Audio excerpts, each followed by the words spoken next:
All right. Well, let's just transition into our questions. We've got several good answers and from you, hopefully, but several good questions. And our first one's going to be from Michelle. And she has loved and collected dragons for about 20 years. I have about 100 statues and plushies around my house. I can't quite put my finger on why, though I find them enchanting and enjoy the mystery around them. I prefer to think of them as benevolent creatures. As you well know, dragons are often associated with evil or with Satan.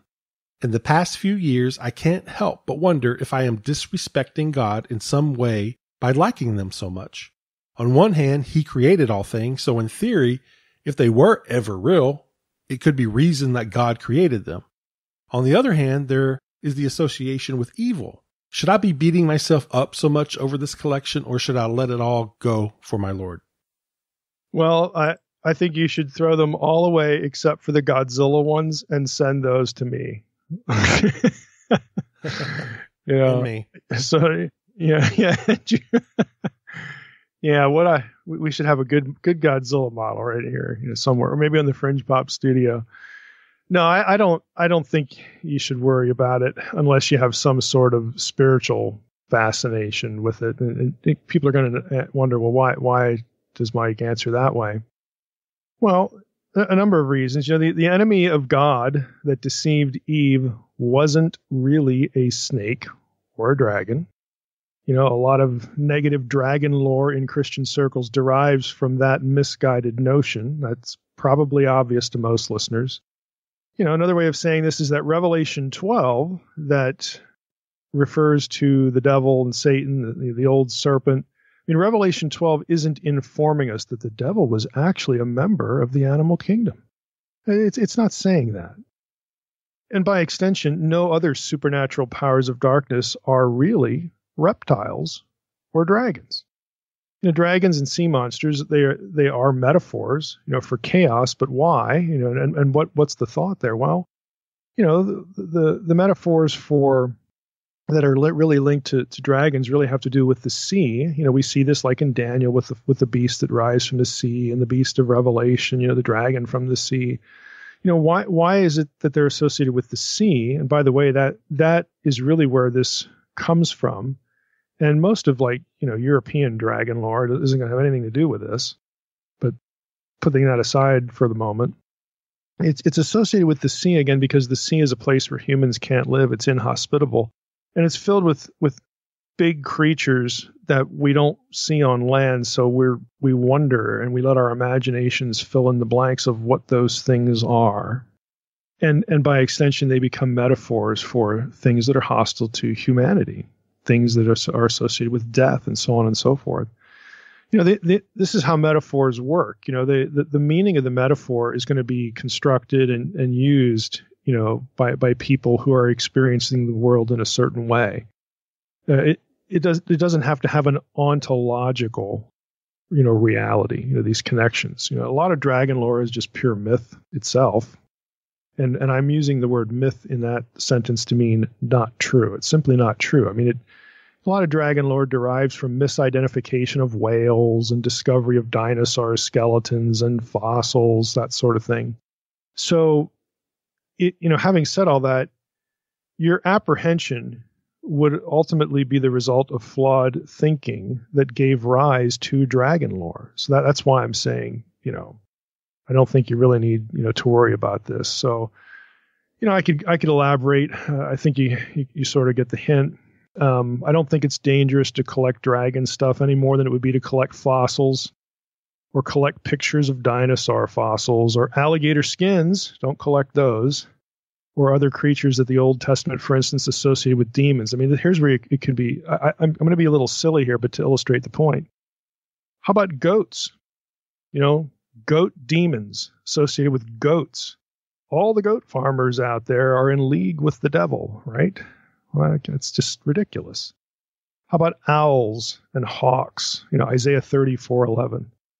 You get birds of prey mentioned, in places that are associated with chaos and demonic creatures. Well, then you must be in league with the devil if you're into falconry. or if you work in a raptor clinic. Again, I could go on and on with these sorts of examples. These objects don't mean the same thing to us. They don't have the same metaphorical impact, and our thinking about these things wouldn't really contribute, to the metaphors that we might have to convey the notion of chaos and evil.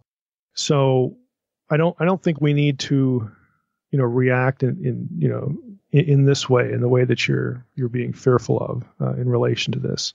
But again, that's all predicated on your own self-evaluation, that you don't have some sort of strange spiritual fascination with them or with the lore itself. But if that's not evident, I don't think you need to worry about it.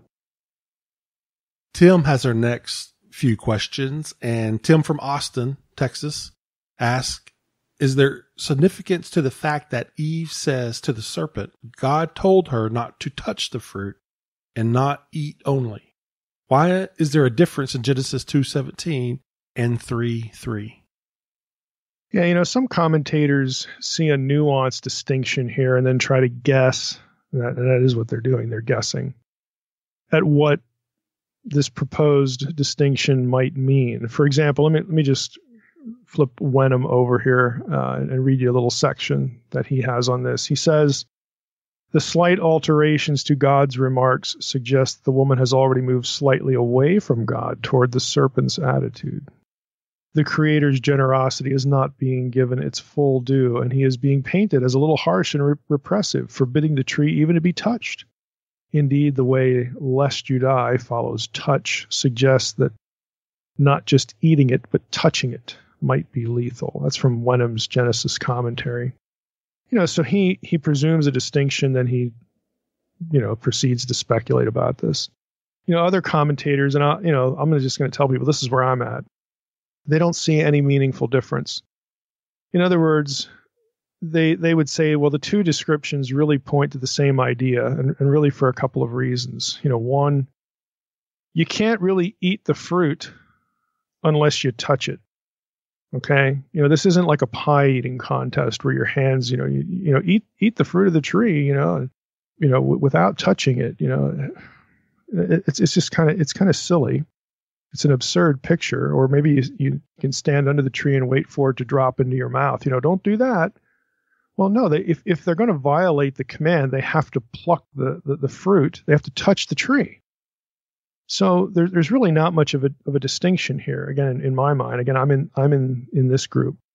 Secondly, the lemma here, again, for touching, is used in other passages to denote more than touching. In other words, where the thing commented on is really well beyond just a tactile experience. For instance, in Genesis 20, verse 6, let me just flip to that verse. Here's what we get. This is Genesis 20, verse 6. And the context here is Abraham and Abimelech. That story where, Abraham, lies and says it's a shaded half-truth. She's my sister.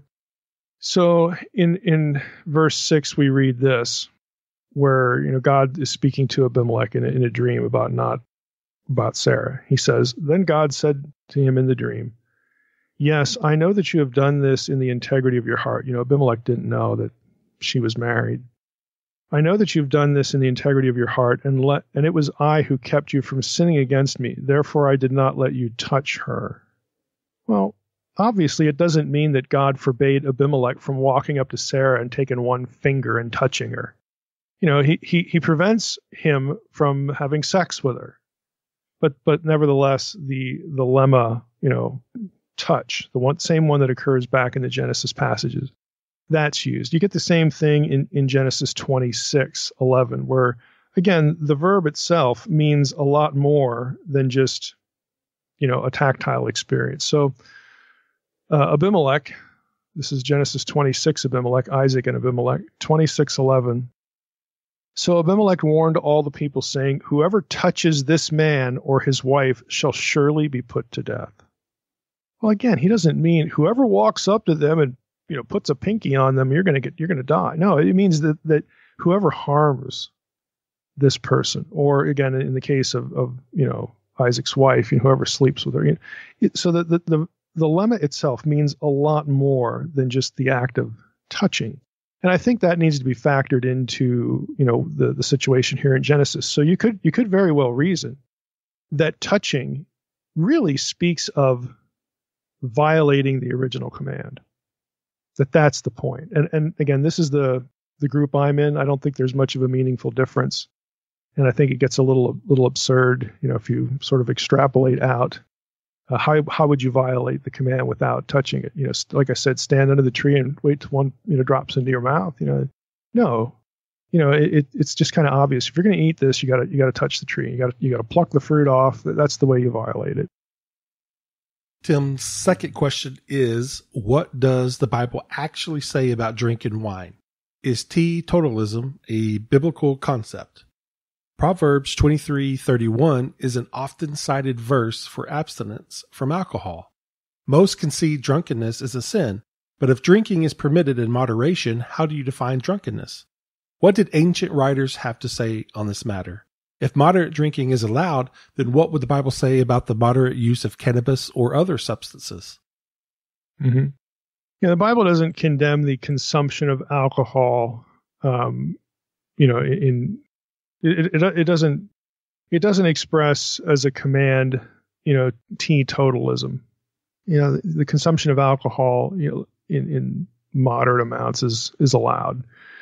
Honestly, there's really no way to do justice to this topic in a Q&A. It's actually quite a large topic. You get into fermentation techniques. Basically, because of our technology, the alcohol we produce is much stronger than in biblical days. And most of what we would, have as alcohol would fall under the, quote, strong drink warning, which is different than wine in wisdom texts. And this, even in the modern world, we have this technological issue.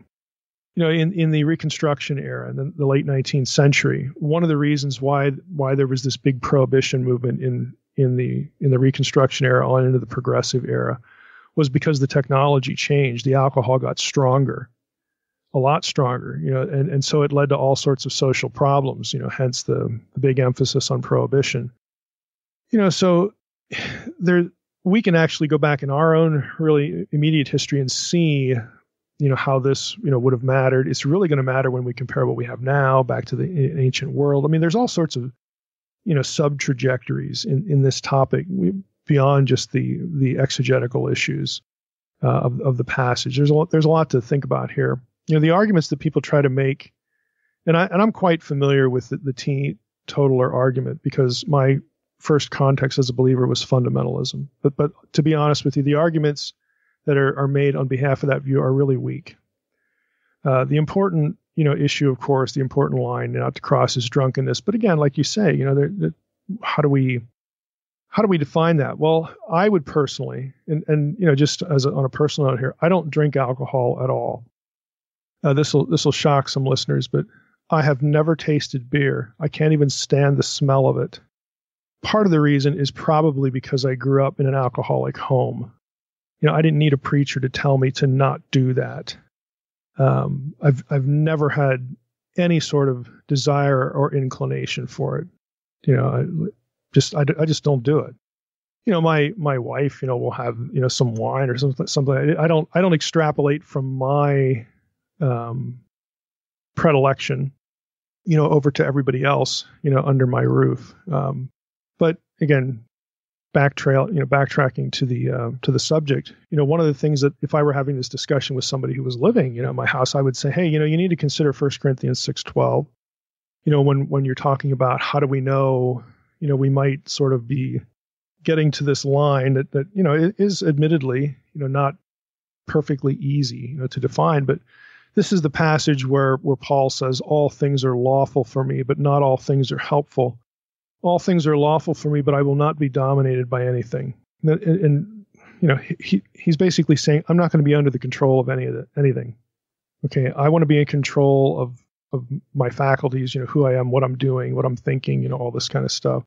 And so I think that's actually a good touch point to help maybe define, at least, in practice, try to define, what we mean by buzzed condition, like you described. Well, do you really have control over what is beginning to affect your vision, your thinking, all this kind of stuff.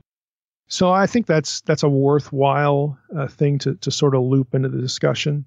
I think the same thing applies to drugs, though I think the ancient association of drugs with demonic presence and demonic solicitation would have made the drug issue sort of more of an issue in antiquity. But even that really, goes to intent. And I'll try to unpack that real quickly. So basically, the drugs were more powerful, or maybe it would get you more quickly to an altered state of consciousness, whose effects would include visionary experiences, leading people to believe they were contacting spiritual presences, and hence the sinister association in antiquity between drug use and the spirit world. Plant-based drugs are among the prohibited practices with respect to what English translations loosely call sorcery. There are lemmas that specifically target plant-based drugs. Again, the context of those things is solicitation. It's divination. It's trying to contact the other side, to get information or contact the dead or whatever. And so these things that would produce altered states of consciousness were thought to assist that process, and hence they get condemned. So, if you go to Deuteronomy 18:10, 10 and 11, let me just go there and read it quickly because I don't want to garble it here. There shall not be found among you anyone who burns his son or his daughter as an offering, anyone who practices divination or tells fortunes or interprets omens, or a sorcerer, or a charmer, or a medium, or a necromancer, or one who inquires of the dead. Now, for our discussion purposes, the two Hebrew terms that are underneath sorcerer and charmer are the issue. Now, I'm going to read you a little real quick section here from Ann Jeffers' book, Magic and Divination in Ancient Palestine and Syria. This is a 1996 work put out by Brill. I don't know that it's in print anymore, and if it is, it's going to be a few $100s. But this is the major study on magic and divination. So she writes, this term, and she's talking about the first one here, the one that's translated sorcerer, which is mekasef, or the lemma is kasaf. This term is most frequently translated sorcery, but comparative terminology in other Semitic languages points us in the direction of one who concocts potions from plants or an herbalist. Scholars generally agree that the root, for the second one, which is kavar, refers to the use of charms and spells, since the root conveys the idea of uniting, joining, and weaving. Kavar is a lemma that means to join, to put together.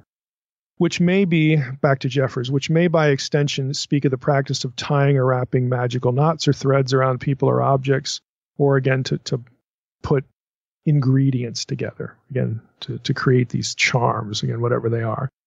So you have a few things there, and you say, what if I'm an herbalist? Good grief, I grow herbs in my backyard. I need to repent. Now, again, consider the context. The context is divination.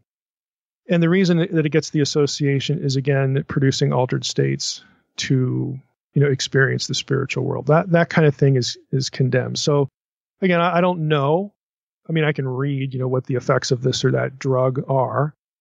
But I guess I would question the wisdom. We do have wisdom texts in the Bible. This is why we have them. Wisdom texts are not flat out do's and don'ts. They are flat out, well, if you do this, it might be really stupid. And if you don't do that, it might be unwise. This is the sort of thing that you have to consider. Why would you fiddle with it? Why would you fiddle with it? I do know because of my home. I not only grew up in an alcoholic household, but I had at least one stepbrother who was really into drugs. When my dad did get sober, which happened when we were in junior high, and he never touched, alcohol, up to then, to his death, a couple of years ago.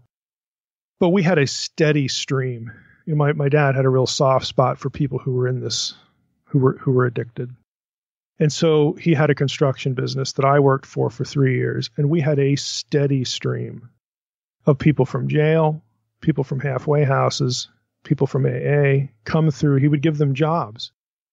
And, sad to say, most of them never made it, and they would tell you. I mean, they would tell us, the kids that, my dad's kids, don't do pot. That's where I started. I mean, I must have heard that 100 times, and okay, dude, you're the one that's addicted. So I guess I'll consider you an authority,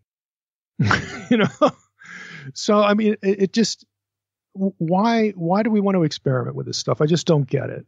I don't see how it's wise. Okay. That's a key thought. Wisdom.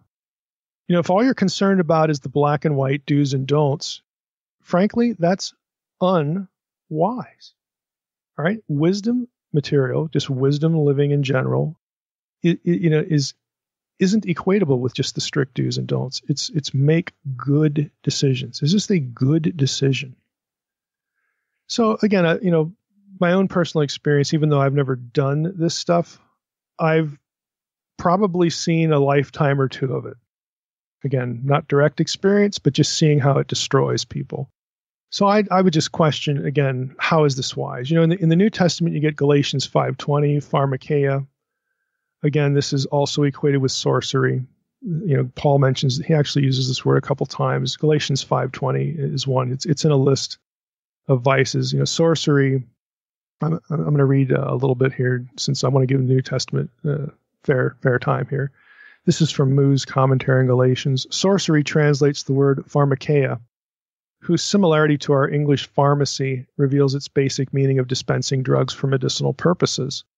In the Greek of our literature, however, New Testament era, it has a negative sense, referring either to the administration of poison, and he cites something from Josephus, or to the use of drugs in magical practices, and by extension to those practices themselves. The word is used of the, quote, secret arts of the Egyptian magicians in the Septuagint, Exodus 7:11, 22, chapter 8, 3 and 14, so on and so forth. So he has a bunch of cross-references here. So again, it has this association, but that doesn't mean if you're a pharmacist, you need to repent.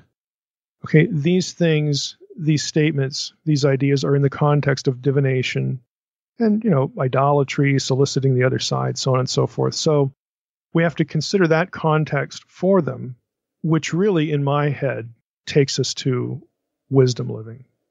And again, my question would be is, how is this wise? Explain that to me. And wise doesn't mean, well, I just want to try it. Again, I'll repeat the question. How is this wise? I didn't ask you, how is it pleasurable? I asked you, how is it wise? Totally different question. Mike, I've never had beer either.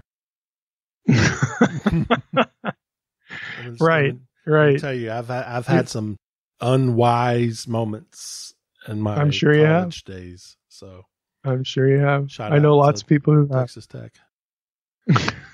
Shout out. We'll move on from that. But Tim, I'll let you edit that out and extricate yourselves. No, I'll leave it in there. I'm all right. I'm all right. I'm all right. There's nothing wrong with that. I own my mistakes. That's how you learn. There you go. You got to make mistakes in order to learn. So that's good.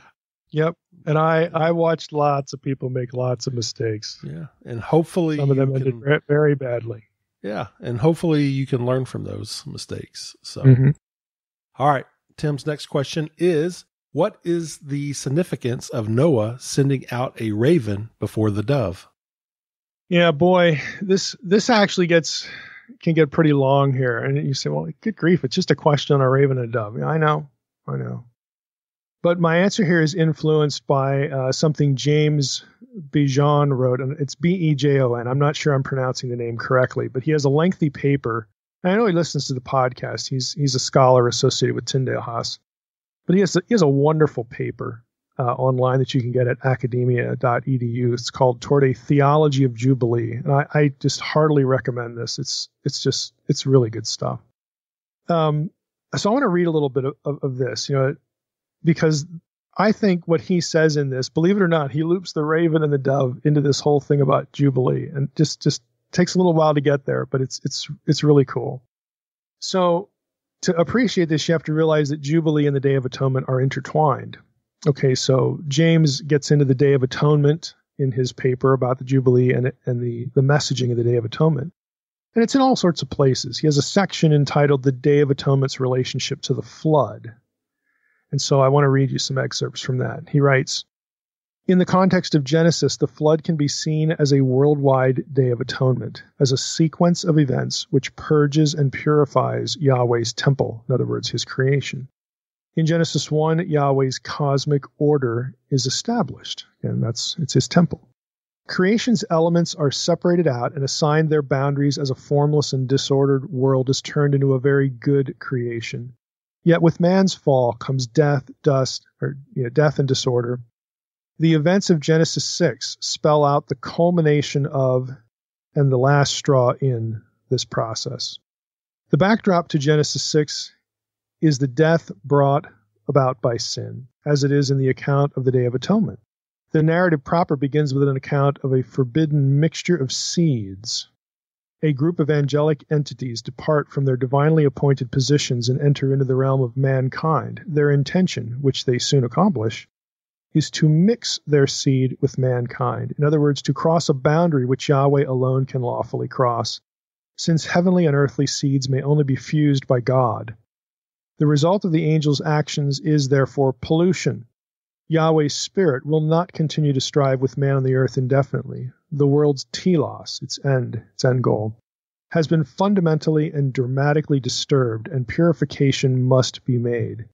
The imbalance between the creation and its original state is vast, hence Yahweh's grief. Yahweh even begins to regret his decision to create mankind. Put another way, the tension in creation results in an apparent tension in Yahweh's view of his creation. The earth is not filled with Adam's seed, as per Yahweh's original command, but with violence. The land is corrupt and in need of purification. Let me just stop there. James has a wonderful footnote in that little section about how the Sethite view just doesn't make any sense. So thank you, James. But back to the flood and the Day of Atonement stuff. So we have this, again, descent into pollution, and it needs to be fixed. So as if in answer, a number of linguistic allusions to priestly activity occur in the text. A man without blemish, okay, this would be Noah, a distinctly cultic term, is called out from the midst of the world's impure generations. Yahweh gives his chosen, Noahite priest, strict orders. He is to construct an ark, to coat it with pitch. These are, by the way, he says these are homophonies of the verb to atone. The word for to coat things and the word for pitch sound like the lemma for atone. And he is to distinguish clean from unclean animals. Later, these animals will be brought to Noah, as they will be to Israel's high priest. I mean, again, start thinking about the flood story and what priests do in the Day of Atonement. And this is James's point. Look at these parallels.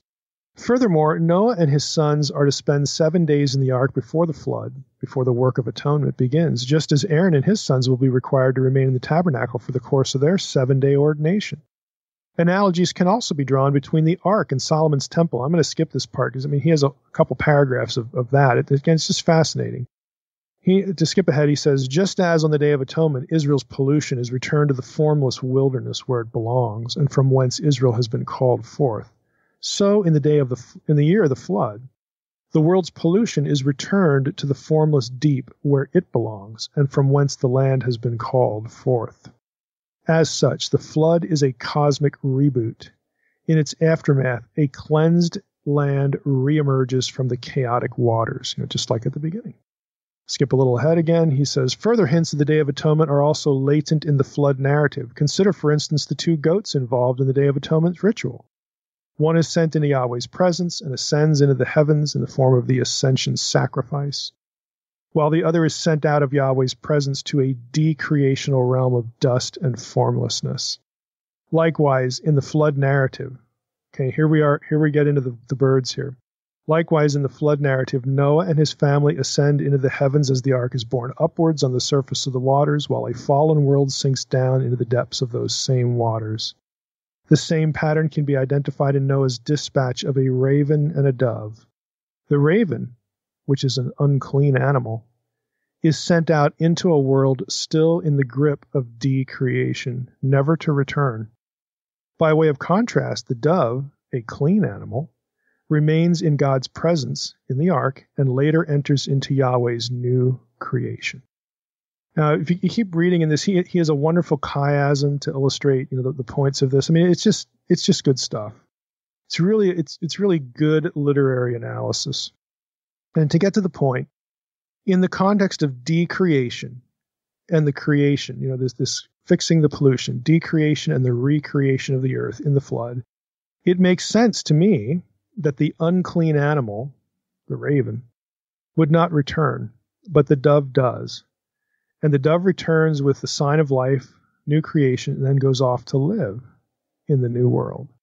So, yeah, I think even the raven plays a role in the theological messaging. So that's how I would answer that. Tim's next question is, when planting, is ordination a requirement? Speaking of the laying on of hands or confirmation from the congregation or elders, as my understanding is God ordains, men confirm ordination. In reference to church planting, is the biblical idea that churches can only legitimately be sent out from existing churches, or can one be established without technically being sent out? Yeah, okay, so this is about church planting. Well, I don't know, and please pardon the pun, I don't know that the Bible ordains a specific process of ordination. That would be hard to demonstrate in terms of all the specifics, all the procedural kinds of things that we're used to today. But that said, ordination serves a pretty useful purpose, and it makes sense. Is the person doctrinally sound? Well, we think that's the case, and so we identify with that person and commission them via the laying on of hands. So it's a public sign and a personal connection. Now, having said that, I usually process questions like this by asking the negative.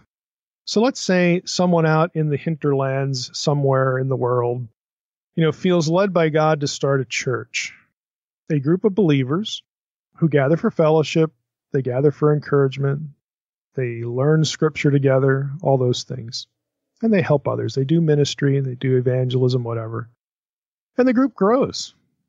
Now, if the Lord came back in the middle of all of that, do we really think that the Lord would say to the guy who started this church, hey, that was a nice thought, but your ministry was illegitimate. Sorry, no reward there. You weren't ordained. I don't believe that for a minute. Okay, I think it's nonsense to think that. This is why, again, when I get these kind of questions, well, if the answer to this is X, well, then what else must be true? What are the exceptions? And I think in this case, it's pretty clear.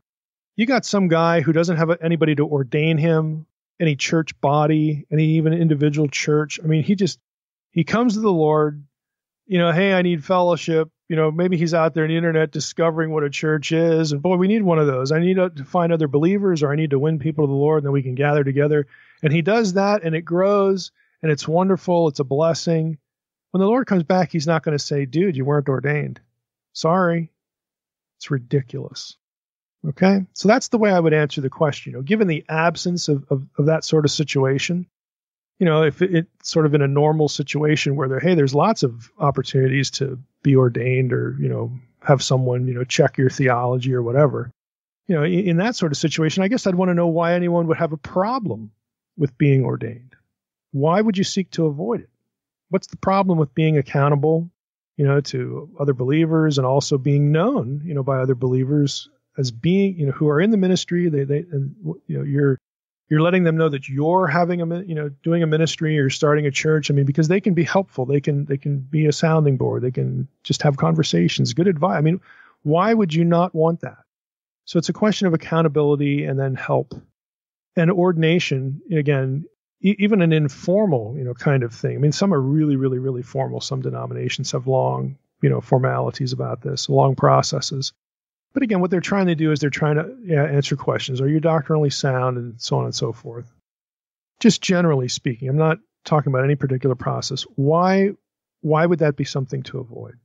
And on the positive side of it, the benefits of an ordination sort of relationship, however that looks, why would that be something to avoid? I don't really see why we would want to avoid either side of that coin. So if ordination isn't possible in some context, I would say don't let that stop you from starting a church.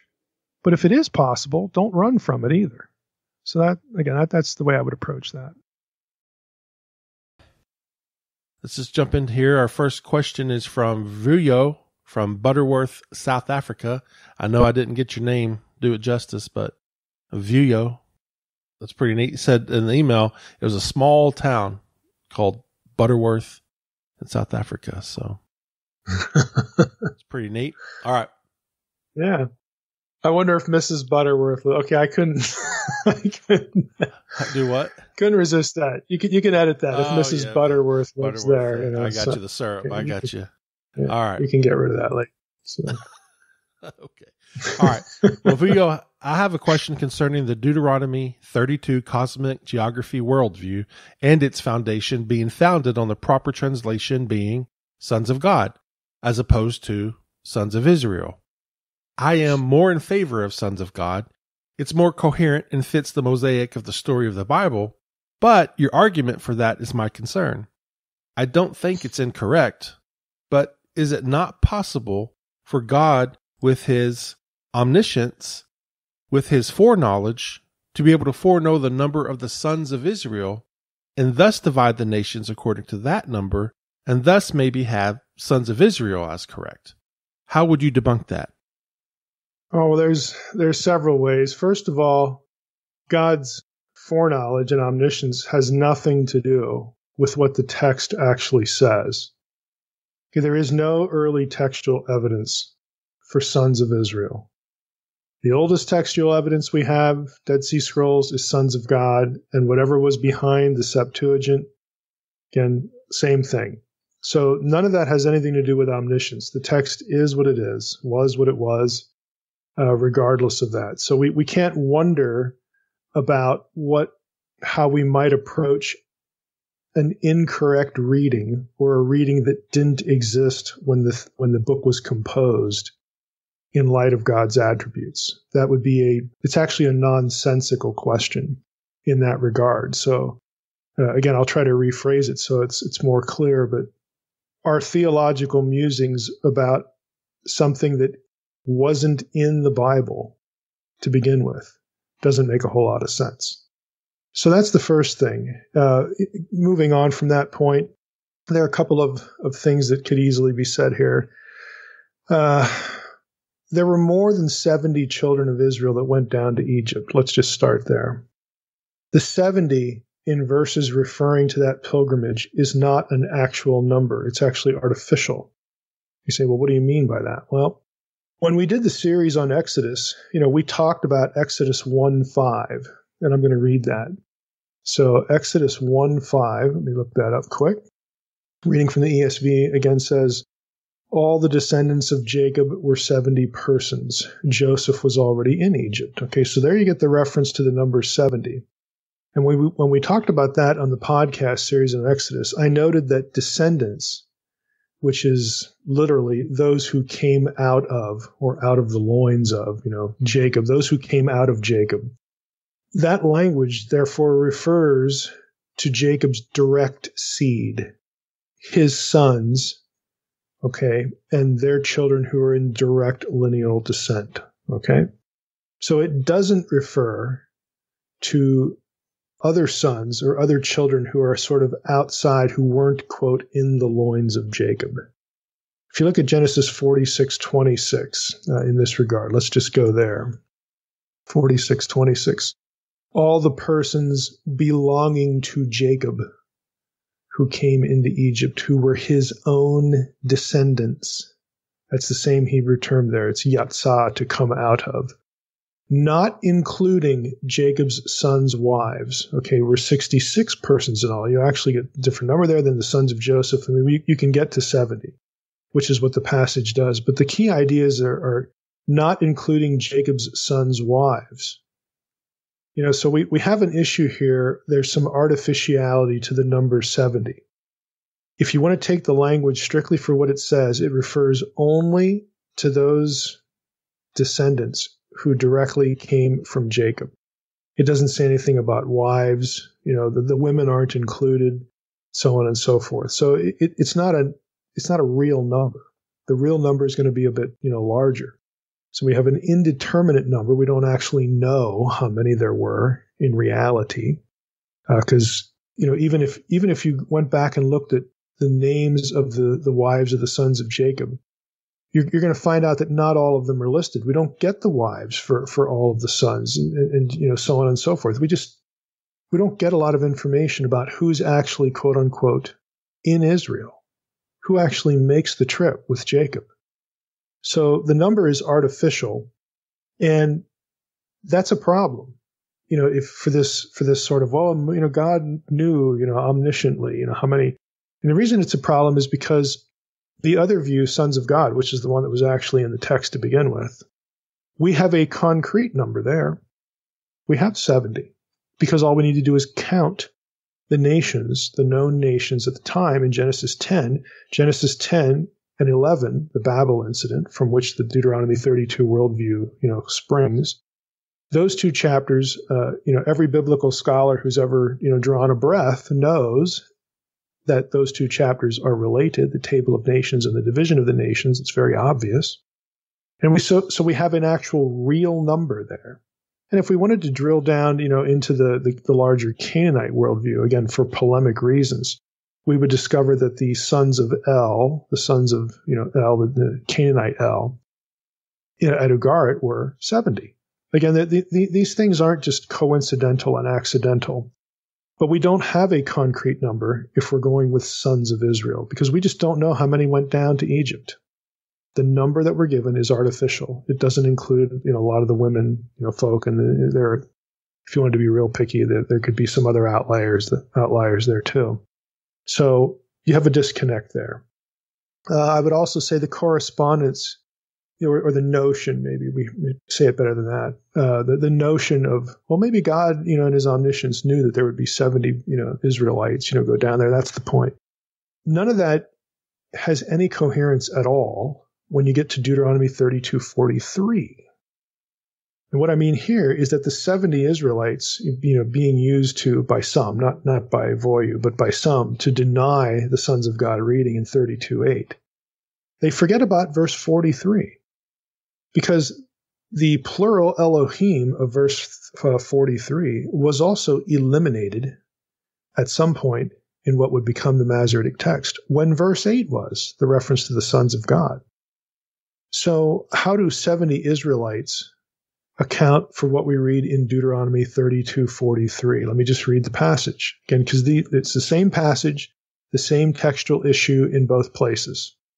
And again, I point this out in my articles. I don't spend too much time on this in Unseen Realm, but in my journal articles I do. Verse 43 says, "Rejoice with him, O heavens, or O heavenly ones. Bow down to him, all gods, all Elohim. For he judges the blood of his children and takes vengeance on his adversaries. He repays those who hate him and cleanses his people's land." It's a direct attack. It's a Deuteronomy 32 attack on the gods that seduced the Israelites way back earlier in the chapter, 32:8, 32:17. Again, if you're going to eliminate the supernatural element from verse 8, or say, well, that's really a reference to the Israelites, how is this a reference to the Israelites? How does it work in verse 43? And of course, the answer is it doesn't. Whereas the other view certainly does. And that would make sense because verse 8, again, sons of God, and verse 43, the plural Elohim, that's what the text said. That's what was in the text. I could also ask, well, if we have sons of Israel here, then where does Daniel get his theology? Daniel 10, the prince of Persia, prince of Greece, these supernatural princes that are opposing Israel's prince, Michael, later called the archangel. Where does Daniel get this notion that empires, earthly empires, behind those empires, there was a supernatural intelligence or power that was ultimately assigned to or attached to this geopolitical entity? Where does Daniel get that? Does he just make it up? Just pops into his head?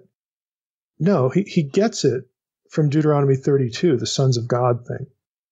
if those are just humans, I don't know where Daniel's getting, his theology. You completely destroy the connection, which is actually important because when Paul quotes Deuteronomy 32:17, he's talking about other Elohim, which the Septuagint has as demons, and that's in verse 17. And where does verse 17 in Deuteronomy 32 get the idea? Well, it gets it from the preceding verse in verse 8. Again, this is all a coherent whole that only makes sense if it's sons of God. And that's good because guess what? That's what it was. According to all of our most ancient textual evidence, that's what it was. So, and you can also say, well, Daniel gets his theology from Psalm 82. Well, that's wonderful. Where does the psalmist get it? In verse 8, when he asked God to rise up and take the nations as his inheritance. Well, I thought God owned everything. Well, actually, it makes sense if you allot the nations to other sons of God. So where does the psalmist get that idea if it was about Israelites? Again, you could make this idea, this trajectory, look dumb. Okay, let's just be honest. And I know that's not, Voyo's, trajectory because he, in his question, he obviously, understands the textual issue with the reading. But at the end of the day, omniscience has nothing to do with what was actually in the text. And to propose the alternative makes no sense at all for a number of these reasons. Roy has a question about Luke 13:22-30. Just wondering Mike's take on few being saved. Jesus doesn't actually say that few will be saved in this Luke passage, but there are a number of other passages that seem to apply or say that the remnant will be few. Few will find it, workers are few, many called but few chosen, etc. Then the end of the Luke passage references the first being last and the last being first. So I guess what I'm wondering is, how few is few? Well, the honest answer is I have no idea. I can't assign a number, or some kind of quantity when that information isn't given. I think the key though here is Roy used the word remnant. God, the people of God are always a subset of the rest of humanity. And I think it's quite clear they are a small subset. If you want to go back to our first question was the Deuteronomy 32 worldview. Hey, it's one nation amid all the other ones. And even in that one nation, a lot of those people don't even wind up to be believers. They wind up forsaking their loyalty to the God of Israel, to the God of Abraham, Isaac, and Jacob, and go, chasing after some other God. So even in that subset, there's a subset. So it's a small number, relatively speaking, to the whole. But, I can't quantify it in any other way than that. Remnant theology, is something that runs through the entirety of the Bible. Again, this subset idea. So, I'll throw out one other thought here. Since remnant theology does run through Scripture, it's one of the reasons why I wonder about the general coherence of universalism. But that's a different subject. But the pattern is always the opposite of universalism, if I could put it that way. So I think patterns are important. They teach us some things, and this one is quite regular. All right, Rob has a question, and if ancient people were so wrong about the earth being inside of a dome holding back chaotic waters, why should I accept their views on supernatural beings or unseen realm as being correct? I'm struggling to be consistent in how I interpret the Bible. So they were wrong about the physical world, but correct about the spiritual world. How do I reconcile this? Well, a fuller answer to this is on my website. It's under the FAQ, drmsh.com. Look at the FAQ, and it's the last question in the FAQ. So I'm not going to repeat that here. People who are listening to this episode can just go up and read it in a couple sentences. The reason or how you approach this is that the natural world is subject to the tools of science and the tools of human inquiry. Okay, because we are part of the creation. and we have the faculties to examine the creation and learn about it. None of that is true in the spiritual world. The spiritual world is not subject to the tools of science. It is not subject to human inquiry. Why? Because we're not part of it. So there's a fundamental disconnect between what is said and how, what is said about the natural world by people, by human writers. Their knowledge is quite limited, even in the world that they belong to. It's ultra limited, as in basically non-existent when it comes to the spiritual world. The only way people know anything about the spiritual world is what God reveals to them. It is not discoverable with human faculties. And so that is the fundamental difference. And that's why the two conclusions can cohere together. But again, for more, just go up to drmsh.com, look under FAQ, and it's the last question. Ross wants to know, why are the sons of God who committed sin in Genesis 6 called sons of God, in Genesis 6 called angels in the New Testament, like Jude 6 and 2 Peter 2:4, and not sons of God, if they are different, which we know they are? Well, they're not different. This is a misunderstanding of terminology. An angel is a different term. It's a job description. Sons of God is not a job description. It is a description of rank. So over in the spiritual world, all members of the spiritual world, all inhabitants of the spiritual world, they get referred to sometimes by what I would call ontological terms that tell you what they are. They are spirits, for instance. Okay, they are Elohim. Okay, they're all this. But they can get called different things to either convey what they do or where they rank. So they're not different entities. They might have different rank. They might have different jobs. Let me use myself as an example. I can be referred to as man, husband, father, son, uncle, leader, servant, boss, and employee in the same paragraph. But it's still just me. Okay, those terms, and there are ontological terms in that list I just gave you, and there are functional terms in that list. The different terms don't mean that every term refers to a different person, or in this case, the different terminology used of the rebels of Genesis 6 don't mean that they're different groups. In addition, Peter's getting his vocabulary from the Septuagint, Greek translation of the Old Testament. In Genesis 6:2, that's what it reads. It reads angels. He's writing in Greek, so that's what he uses. In my angels book, I discuss in the first chapter these terminological buckets, and I think there's a lot of confusion in this regard. And I think that's sort of at the heart of this question. Ross also wants to know, does Psalm 8:5, where humankind is called a little less than the angels, which in the original is Elohim, makes angels and Elohim interchangeable? Yeah, the answer again is the Septuagint. The vocabulary in the Hebrew Bible, the Hebrew terminology, was a lot more varied and a lot more nuanced than Greek. As the Hebrew Bible gets translated into Greek, that's the Septuagint in the Second Temple or the intertestamental period. The translators there don't always have a different Greek term for each Hebrew term.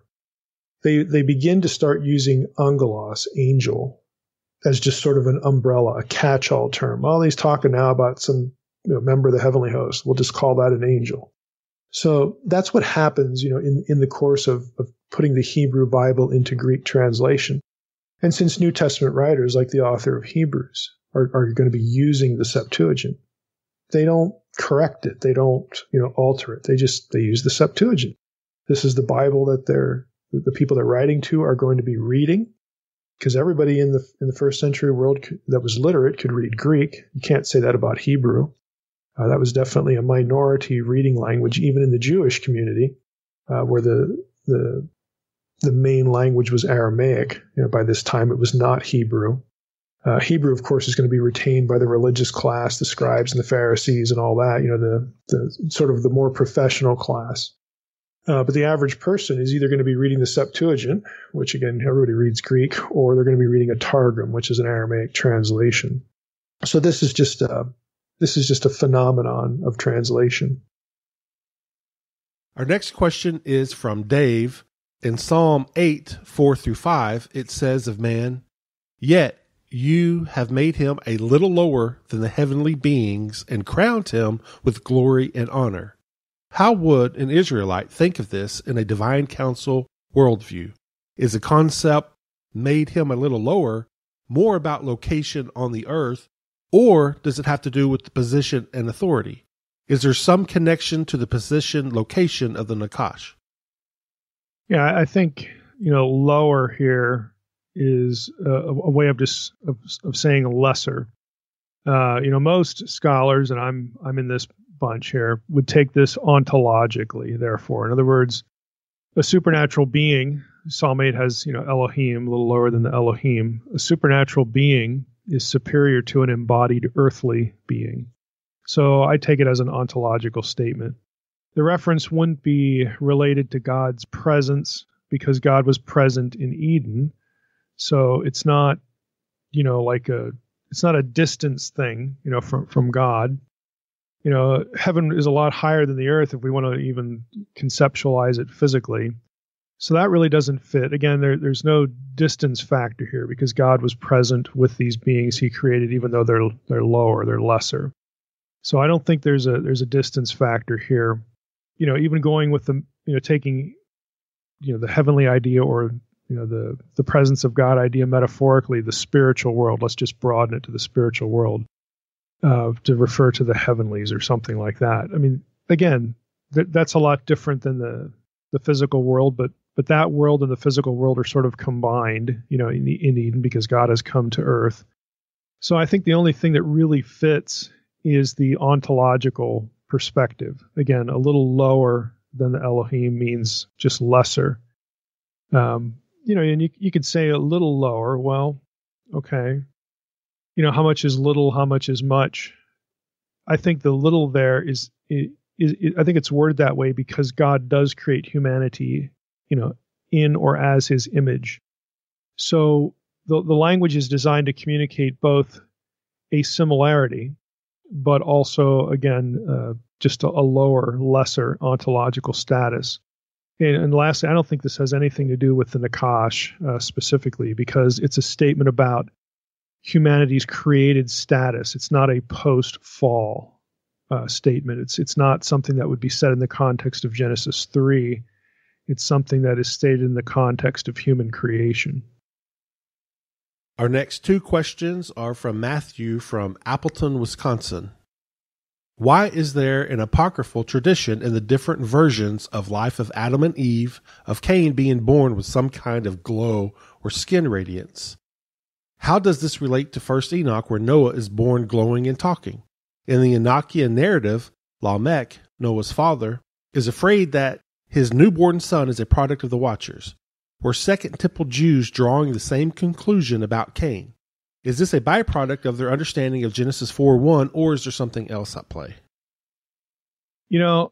I have my pseudepigrapha open, the Charlesworth edition, for the sake of this Q&A, and searching for all of the references for Cain in the life of Adam and Eve, either the Greek version or the Latin version, at least the versions that are in Charlesworth's pseudepigrapha, and I can't find any reference to what Matthew's talking about Cain being born with glowing skin.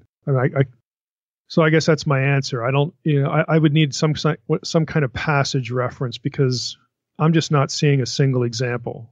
Now that's a whole lot different than Noah in First Enoch. That's very clear. It's, in fact, for those who are interested in this, it's First Enoch chapter 106.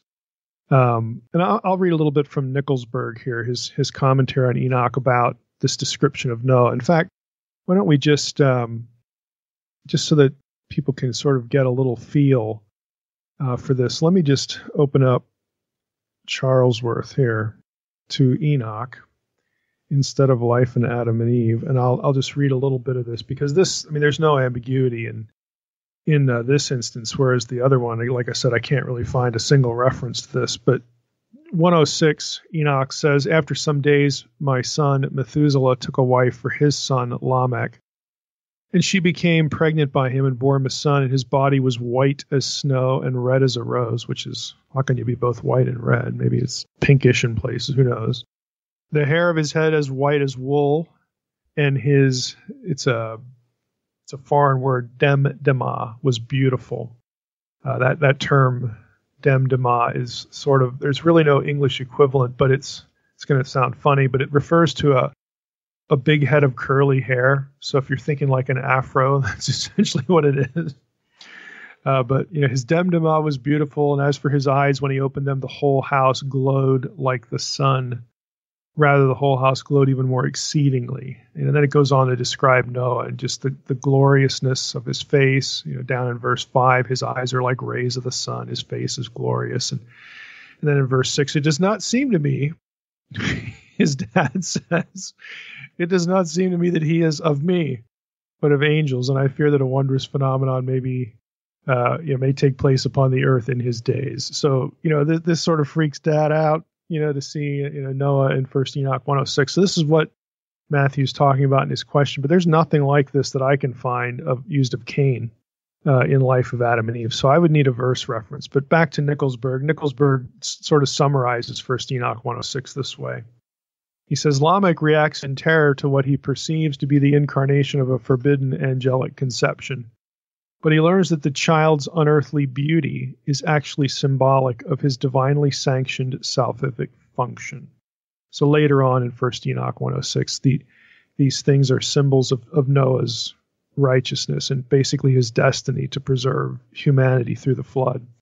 Nickelsburg adds, noteworthy, especially in 1Q AP Genesis 2, that's the Genesis Apocryphon, which is another story besides chapter 106 of Enoch, where Lamech and his wife, Lamech wonders, hey, is this my kid, or is it, from the Watchers? It's another kind of text like that. So especially in the Genesis Apocryphon, notable is the similarity between Lamech's suspicion of his wife and Joseph's concern about Mary's mysterious pregnancy in Matthew 1. So Nickelsburg compares those a little bit. He says, in addition, in both sets of stories, the supernatural conception of the child is at issue. In the Noah stories, a forbidden supernatural conception is denied. In Matthew and Luke, a conception by the Holy Spirit is affirmed.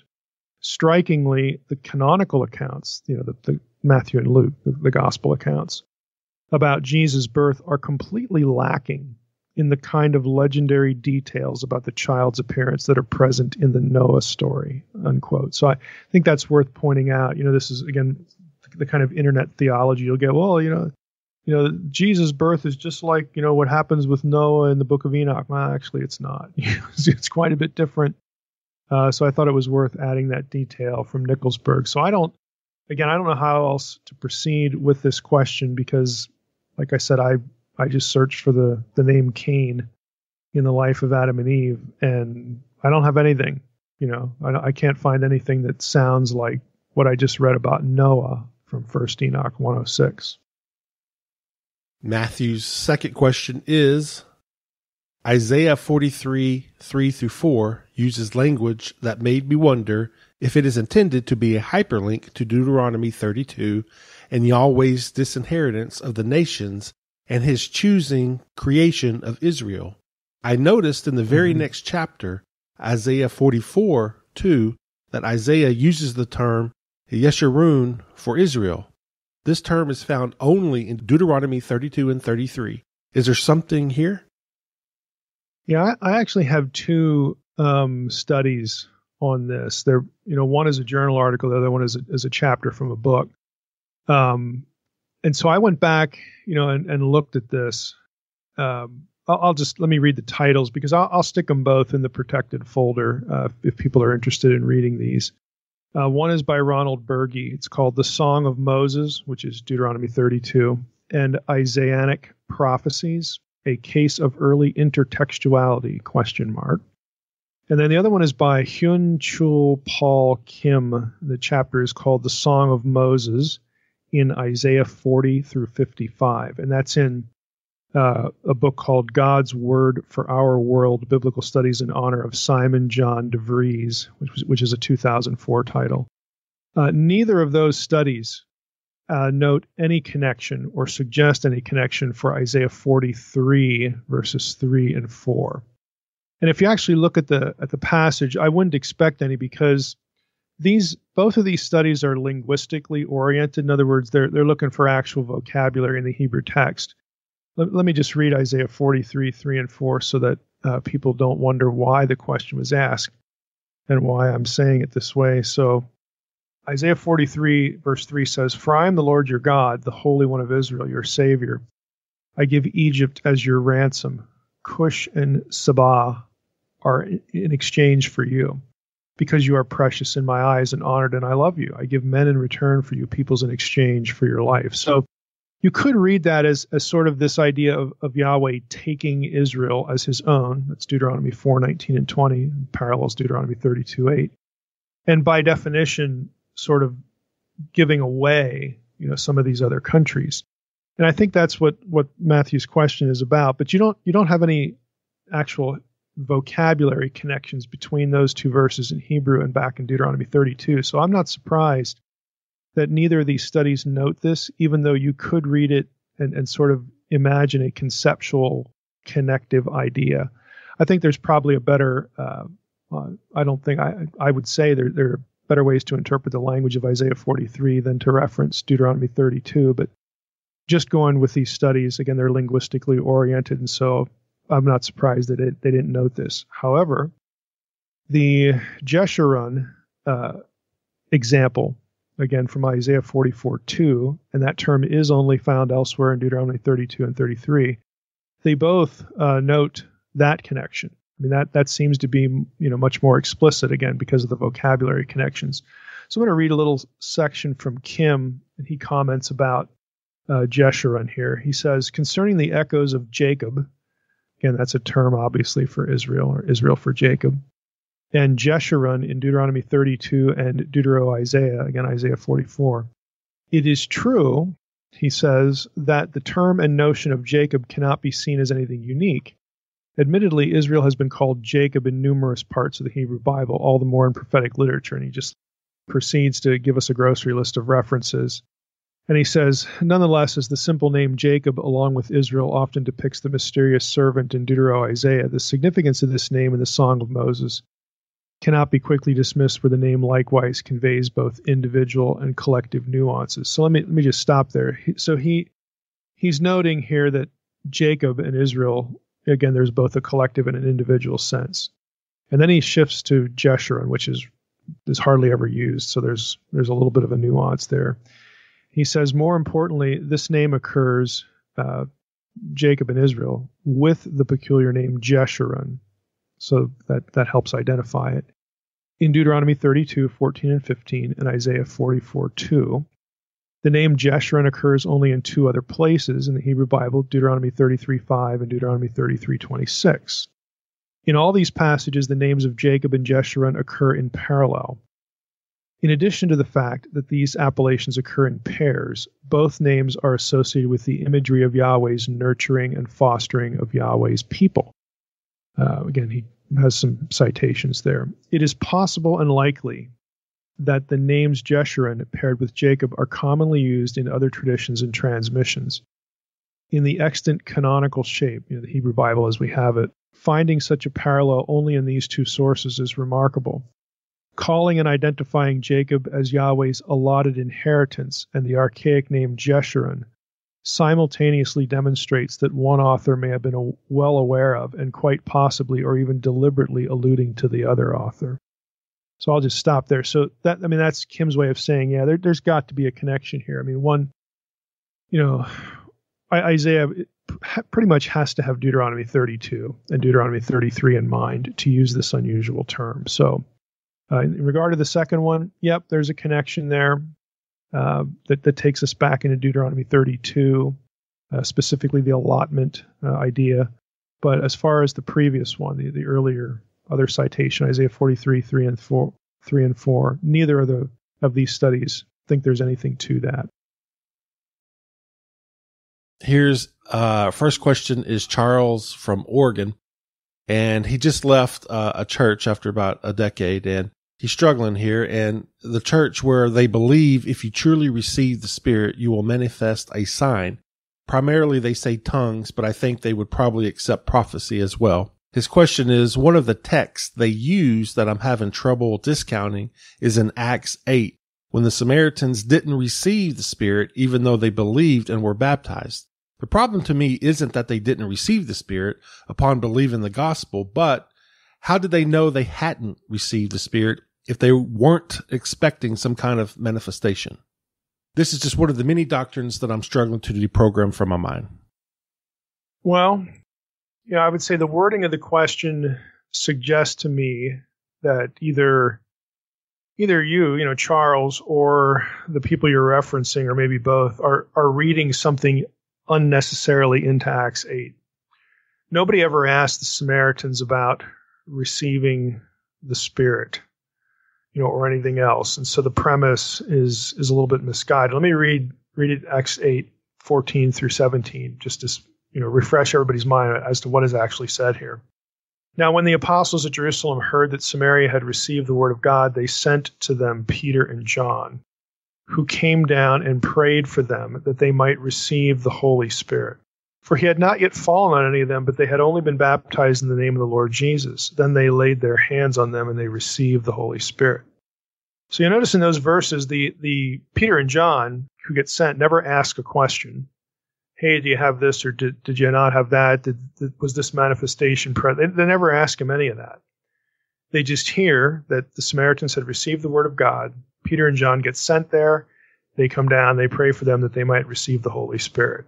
So the Samaritans themselves, perhaps initially, they don't really know, what they're missing, or the issue sort of arises from what the apostles hear. And so the apostles get curious about, okay, we've heard that the Samaritans are believing, the message of the gospel, but we need to go down there and make sure of something. Okay, and I'm going to get to the something a little bit later. They send Peter and John, and again, there's no interrogation. Peter and John just go down and pray for them, then they receive the Holy Spirit, so on and so forth. So the Samaritans would have come to know that something was lacking, because when Peter and John show up, we have to imagine that became evident at some point. So since the writer, Luke, in this case, this is Acts, records that this happened to them, there must have been some manifestation of a change. We just have to assume that, even though it's not specifically described. Else how would Luke know to even write about it, and how would those at the scene know? So there had to be something that happened, but it's not actually mentioned in the text. It just says they laid their hands on them and they received the Holy Spirit. Now, if you keep reading in Acts 8:18, we read this. Now, when Simon saw, this is Simon the Samaritan who's present there, not Simon Peter. Now, when Simon saw that the Spirit was given through the laying on of the apostles' hands, he offered them money, saying, "Give me this power also." So we have to assume again that something visible or discernible had happened. I mean, what else would prompt Simon's question and his bribe, essentially? Acts 8:13's reference to such. Okay, this, if we go back up prior, to Acts 8:14 where we started this, we have a line about seeing signs and great miracles performed. He, Simon, again, the Samaritan, was amazed. That can only be a reference to something Philip was doing. Philip was the guy who was evangelizing the Samaritans in Acts 8. And Philip, of course, was an apostle. So Simon had apparently spent some time with Philip.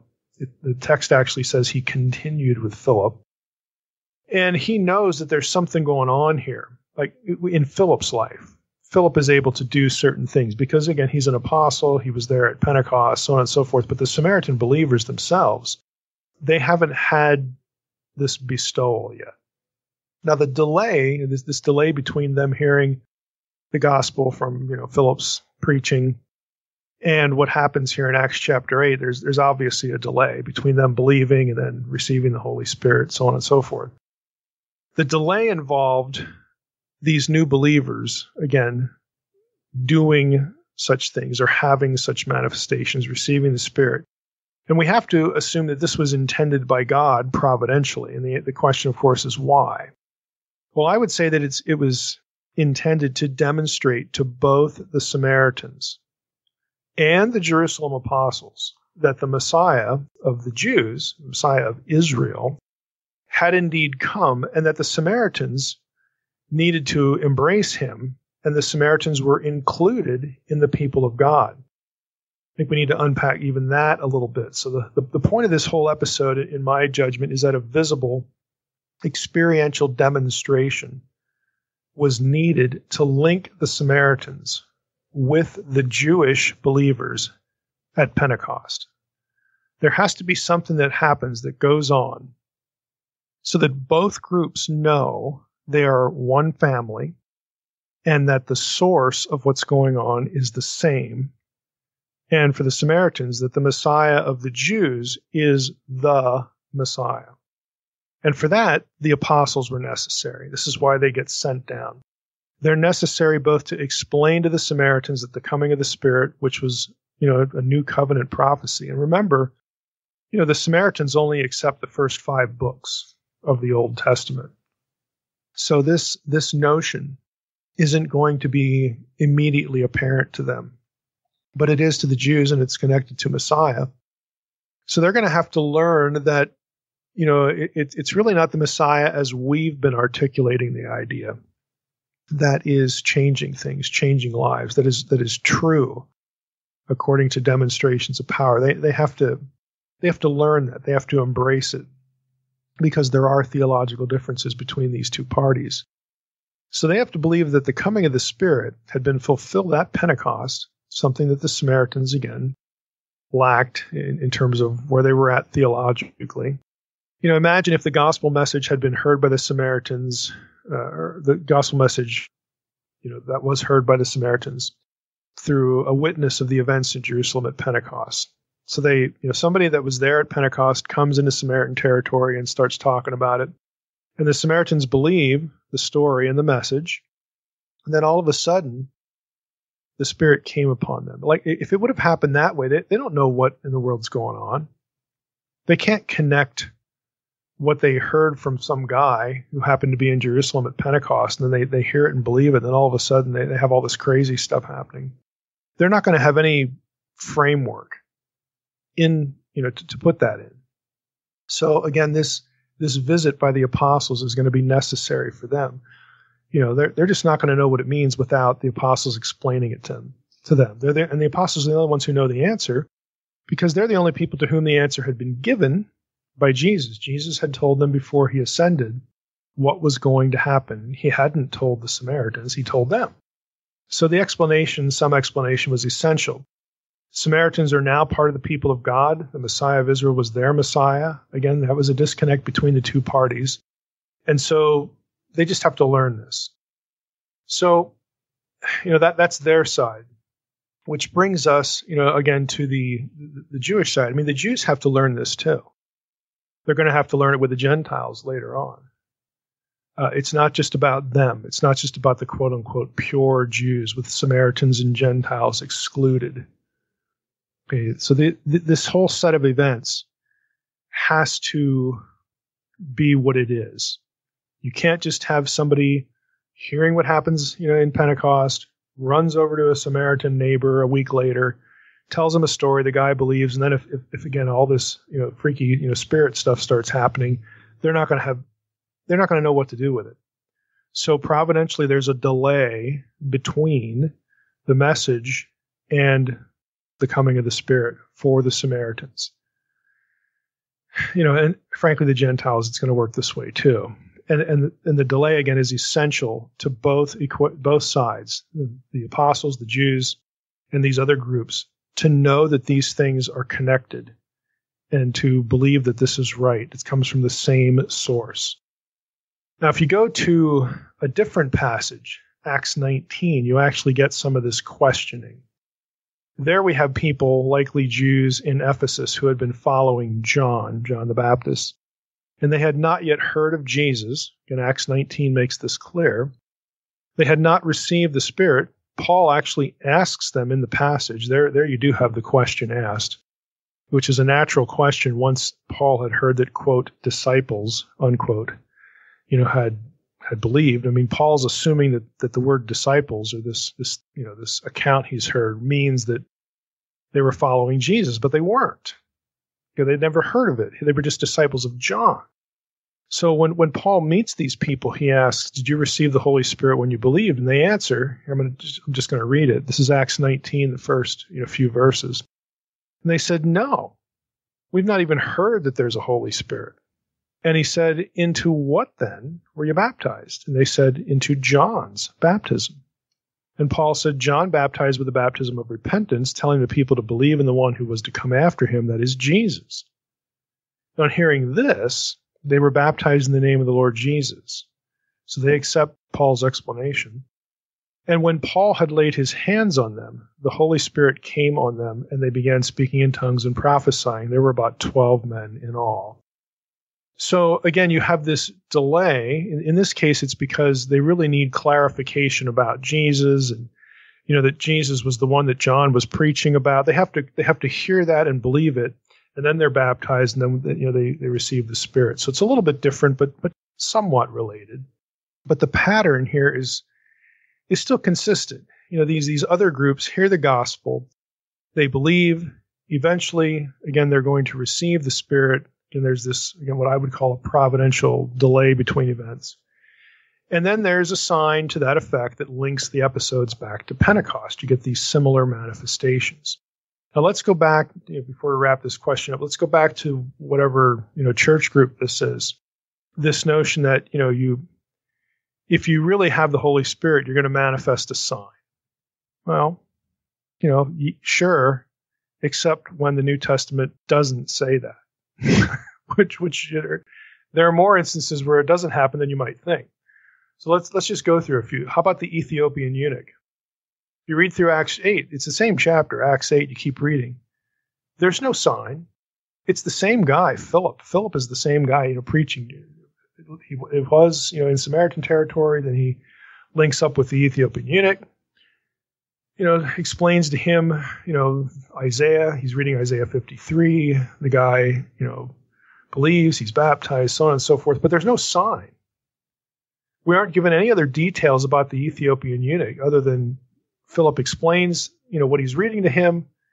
The assumption is Isaiah 53 is about Jesus. And then the Ethiopian eunuch says when they spot some water, well, is there anything preventing me from being baptized? And Philip says, no, let's go do that.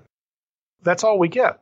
Now, earlier in the passage about the eunuch, it says that he had come to Jerusalem to worship. So he's apparently Jewish. Okay, he's an Ethiopian eunuch. He's from Ethiopia. He's linked to, Candace the queen, it says in the passage, but he's apparently Jewish.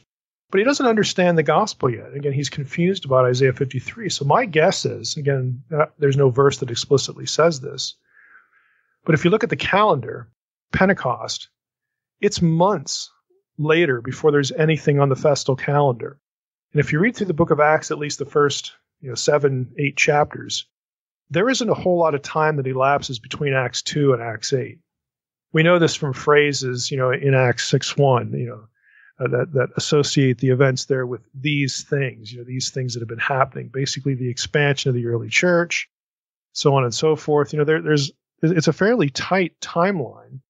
So, this guy could have been present at Pentecost, didn't really understand what was going on. Not everybody believes. There were 3,000, but it's not everybody. And Philip hooks up with him later and explains to him, what he's reading in Isaiah 53, and then he understands, then he is baptized. But we don't get any reference to then the Spirit of God fell upon him, so on and so forth. My guess is he didn't need that, because if he had seen the events at Pentecost, he already knows. Once he understands the gospel, it's like, okay, I get it now.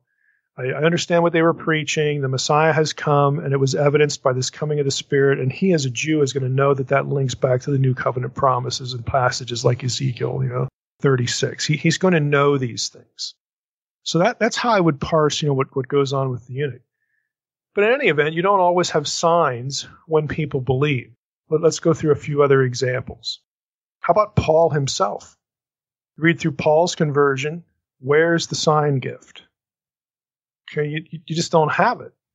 You don't have this language about, oh, the Spirit of God fell upon him and he spoke in tongues.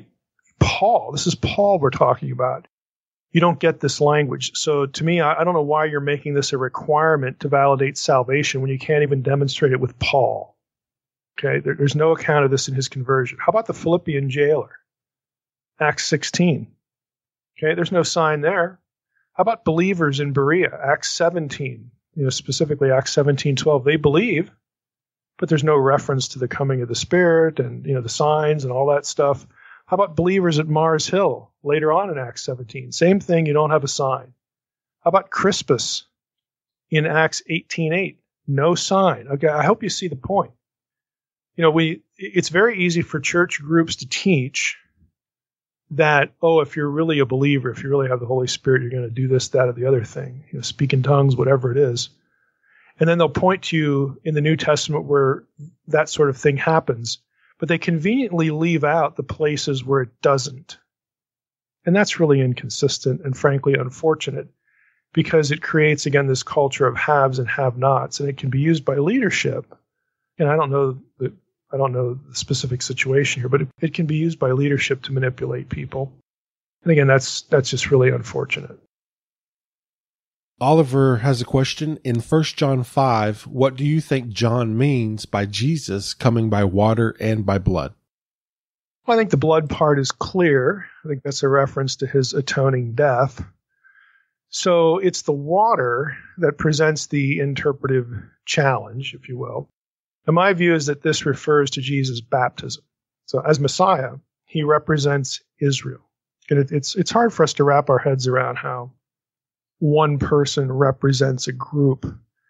But as I talk about this in Unseen Realm in one particular chapter, how the Messiah represents Israel. Adam represented Israel, and you got the second Adam, and you have this single to corporate solidarity thing going on. So if we think about it in those terms, if we look at Jesus' baptism as Messiah, he represents Israel. The act of him being baptized represented, it was a new exodus. It's a new beginning. So we traversed over that territory before in several episodes, but it also represents, again, since it is a new beginning, the acceptance of God's cleansing and forgiveness offered to the nation. The nation is still in exile in the New Testament. I hope we realize that.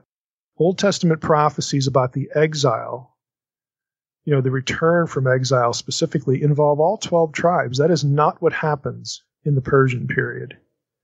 You have Judah come back. You don't have all 12 tribes return from exile. The first 10 are thrown to the wind by the Assyrians.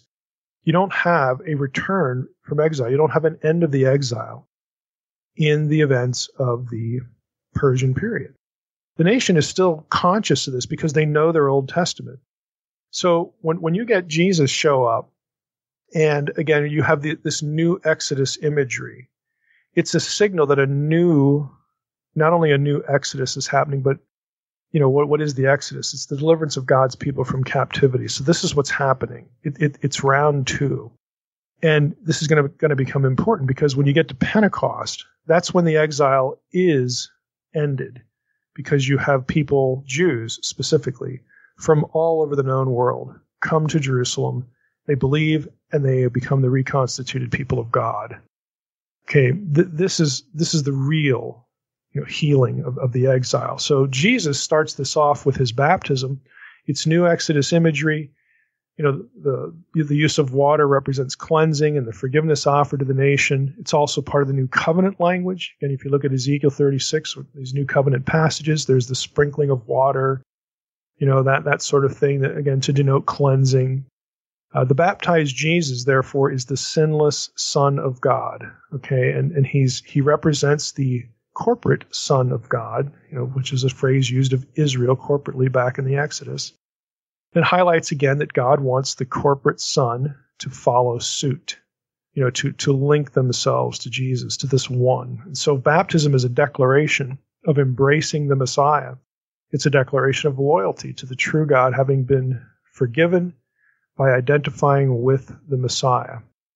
And again, this is going to be certified later via the atoning death of Jesus and his resurrection. I mean, this is very early in Jesus' ministry, but I think that's what's meant by water and the blood. Again, the blood's the easy part, and the water, I think, is this Exodus, new covenant imagery that is really parsable by Jesus representing the nation. Mordecai wants to know, in the selection of Matthias in Acts 1:12-26, Peter quotes from Psalm 69 and 109 regarding Judas, and in particular uses Psalm 109:8 to say, may another take his place of leadership. However, in Psalm 109:8, BDB suggests that the Hebrew there is intended to mean possessions. It seems to me that Peter is basing his use of this verse on the Septuagint translation. Can you comment on this interesting use of imprecatory psalms and the interpretation used by Peter? What implications does this have about using applications from interpretations that may be in conflict with intended meaning of the original authors? Yeah, I don't think it. How can I? This is going to be pretty involved here. I don't see anything about possessions if the term that the question is referring to with respect to BDB is pekudah in Psalm 109. That just means appointment. So I don't really know if that's the particular term involved. I would almost think it has to be. And yeah, I mean, that's the quick answer. So I don't think for the second part of the question there's a problem. I don't think there's a problem for the first part of the question. But we'll try to get into this again because this is awfully complicated. I'm going to just open up sort of my go-to source for this sort of thing. This is Beale and Carson's commentary on the use of the Old Testament and the New, and they have different people contribute to that. But before I take a look at that, I just want to throw out a few things here, just generally in regard to this. And again, I'm not saying that there's anything lurking behind the question in a negative way. I don't think there is. But often when I get questions like this, I think there is a problem with the way we're sort of taught to think about prophecy and fulfillment. So let me try to unpack this a little bit. So we typically, when we get to the use of the Old Testament and the New Testament, especially when it relates to Jesus, we tend to have a popular and I will say flawed view of how the New Testament writers looked at Old Testament passage when they were thinking about Jesus. We tend to think that if there is any relationship between those two things, Old Testament and Jesus, it's a fulfilled prophecy, as though something was predicted on one end, whatever the Old Testament passage happens to be, and then that thing comes to pass on the other end, in Jesus. But a truly predictive prophecy is quite different than a statement in the Old Testament that just serves as an analogy to something that happens later. New Testament writers saw both things, a specific predictive statement, and then just something in the Old Testament that reminded them of Jesus or was analogous to something that happened. They saw both of those kinds of things as speaking to the messiahship of Jesus and events surrounding what he did. So, but we, on the other hand, what I'm trying to say is, because we're thinking cause and effect, prediction, fulfillment, because this is the way we're taught to think about the relationship of the Old Testament to Jesus, in church, so to speak. Okay, this is the way we're taught, this simplistic, way to approach these things. Because we think this way for most everything said in the New Testament about Jesus that connects to the Old Testament, we sort of manufacture a problem for the original meaning of the Old Testament passage. We create the disconnect. If the original passage wasn't predicting anything, though, but it only served as a point of analogous reference, we're really talking about the application of the Old Testament passage, not that it predicted anything and then was fulfilled. So when we're talking about application, we really aren't talking about its original meaning, and we aren't talking about having that original meaning changed in any way. It's just an application. It's an analogy. The same thing goes for literary allusions. So this is a little bit different when instead of the New Testament writer citing something in the Old Testament specifically. Sometimes you just have an allusion to something. And it's the same sort of deal. A New Testament writer, or maybe two Old Testament writers, may want readers to mentally connect passages. And so they will allude to this or that. They'll drop a little bit of one passage into another one to connect dots for their readers. But that doesn't mean that one of those things is a prophecy of the other. And conversely, it doesn't mean that one is the fulfillment of the other. It just means that the writer just wants their readers to connect two things. So meaning and application, are different things, but they're connected. They relate to each other. An application is only as sound as its derived coherence in relation to the meaning of the earlier passage. It's true, but they aren't identical. Our problem is that we don't think clearly about any of these nuances because we've been taught, again, in church to think only in one mode, prediction and outcome. And that's really simplistic and flawed. And it creates tension where tension doesn't need to be. Let me use an example before I get to the actual passage here. Let's talk about Jonah. Okay, Jonah and it wasn't a whale, but that's how everybody thinks about it. But Jonah and the big fish. Okay, was Jonah's stay in the fish for 3 days a prophecy or an analogy? Now, if you think simplistically, those two things are related, then you're going, it's a prophecy because one thing's related to the other. Jesus even alludes, he even mentions Jonah in the whale's belly for 3 days being like him in the grave for 3 days. It must be a prophecy. If you go back and read Jonah, there's nothing like that. It's not worded as a prophecy. It doesn't predict anything. But if you think of that as a prophecy, then somehow you have to turn Jonah on its head as really being about the specific death of Jesus. And I would say good luck with that. If Jesus' own citation of Jonah's situation was meant to be analogous, though, to what was going to happen to him eventually, then it's a lot easier to see and think about. The writer of Jonah wasn't thinking about Jesus or even about the Messiah. There's no indication in Jonah that he was.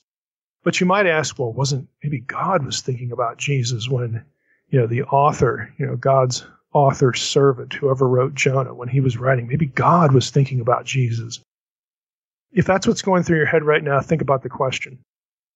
It sort of suggests that God was planting the words in the writer's head, and that is not how inspiration works. I mean, I've gone off on this trajectory multitudes of times. But anyway, let's try to steer back on the path here. The answer is pretty easy when it comes to Jonah. Was God thinking about Jesus when Jonah is getting written by this author? The answer is no. Now, we'll eventually be doing an episode on Jonah and the fish at some point. And the reason I say no will become pretty clear. For now, I'm going to say this. I'll simply say that the fish in the story has clear connections to Leviathan. And so does Jonah himself in the story. Okay, some of the language in the Old Testament about God, the way God treats and subdues and even chastises Leviathan, is actually used of Jonah in the story, not the fish.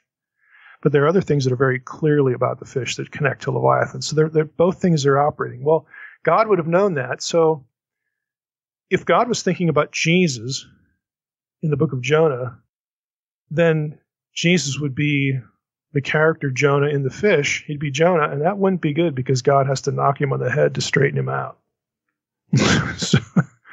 So that would really break down pretty quickly into some bad theology. But let's just go to the actual passage here. So we have Acts chapter. Let's say this is Acts chapter 1. I'm going to read 18 through 20 because Luke cites two psalms here. 18 through 20 will give us the bit more of the context. Now this man, it's talking about Judas, acquired a field with the reward of his wickedness, and falling headlong, he burst open in the middle, and all his bowels gushed out.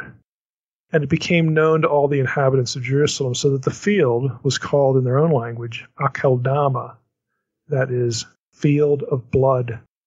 For it is written in the book of Psalms. Here's the first quote. May his camp become desolate, and let there be no one to dwell in it. And, here's the second one, let another take his office. Now, the first of those two citations in Acts 1:20 is Psalm 69:25, or 68:26 in the Septuagint. Psalm 69 is a psalm of David, and I'm just going to read Psalm 69:20 through 25 so that listeners can get an idea of what it says there. So Psalm 69:20 through 25 says this. Again, it's a psalm of David, and he's complaining about his enemies. Reproaches have broken my heart so that I am in despair. I looked for pity, but there was none, and for comforters, but I found none. They gave me poison for food, and for my thirst they gave me sour wine to drink. Let their own table before them become a snare, and when they are at peace, let it become a trap. Let their eyes be darkened so that they cannot see, and make their loins tremble continually. Pour out your indignation upon them, and let your burning anger overtake them. May their camp be a desolation. Let no one dwell in their tents. So this is David's complaint, and that's the original psalm. Now I'm gonna read a little bit from Marshall here that I alluded to earlier that I was gonna check on this. I. Howard Marshall is the guy who wrote this portion of Beale and Carson's commentary on the use of the Old Testament and the New. He writes this: Psalm 69 is an individual lament in which the psalmist describes his plight of deep suffering, prays to God for deliverance, and calls upon God to exercise his wrath against the sufferer's foes. It was interpreted by early Christians as typifying Jesus in his suffering and death. For instance, John 2:17, John 15:25, Romans 15:3. And also as applying to those who rejected Jesus, Romans 11:9 through 10. Now, that's just the first part of Marshall's quote. So he's saying, hey, Christians saw something here. The line in verse 21 that we just read about they gave me sour wine or bitter wine to drink was a touch point for Luke and early Christians, obviously, because of what happens on the cross. There's an analogy there with respect, to Jesus being given, the gall, as one of the Gospels has. And that sort of encouraged people to look at the psalm and connect Jesus to it, again, by analogy, because what's happening to David's enemies, what the things that David wants to happen to his enemies, some of those things are analogous to what happens at the cross. But there's no prediction in Psalm 69. They're just points of analogy. And so this encouraged, again, them looking at one passage in a particular way. And that led to verse 25, which is what's specifically cited. If you notice, in Psalm 69, I'll read it again. May their camp be a desolation, the camp of his enemies be desolate. Let no one dwell in their tents. So the psalmist is praying about his enemies generally and says, boy, may their homes get destroyed or something like that, something broad. In the citation in Acts, it changes to a singular. It's not plural anymore. It's singular because, it's about Judas, one person. So Marshall again writes this. He says the citation in Acts follows the Septuagint with minor changes, the most important being the change from plural to singular so that the curse is directed against one individual and with the omission of the word tents. The psalm can thus be regarded as a loose reference to the field purchased by Judas, again, just like a place, that his enemies called home, essentially, or belonged to his enemies. The Septuagint's terminology can refer to a dwelling, a fold, or a village. Specifically, the term is a palace, the Greek term there. The whole statement, Marshall says, is a poetic way of expressing a curse against a person, but it could be intended more literally. Matthew comments that the place bought with Judas's money was turned into a burial place. So it actually was more than one person in Matthew 27:7. In other words, this is me now. The original meaning of the psalm is that the psalmist is lamenting how he suffers from a range of enemies, just his enemies in general. His enemies in general. And he prays in verse 25 that the camp of his enemies be wiped out, that his enemies be eliminated. The line, let no one dwell in their tents. In other words, no one's home because they're dead and gone. This is what the psalmist wants. Now that gets applied, that whole wish gets applied singularly to Judas. He's no longer at home either. Okay? He's dead. And the field that he bought, why does he buy it? We don't know. But the field that he bought actually gets turned into a burial place, a graveyard. So what the psalmist wanted to happen to his enemies broadly actually, happens to Judas. The New Testament thus applies the psalm. Its application is completely consistent with the original meaning of the psalm. It is application by analogy. The point of Peter's citation isn't that what happened to Judas fulfilled Psalm 69. There's no predictive prophecy in Psalm 69. Rather, the point is that they're justified. The apostles are justified in replacing Judas because he was an enemy to the Son of David, that is Jesus.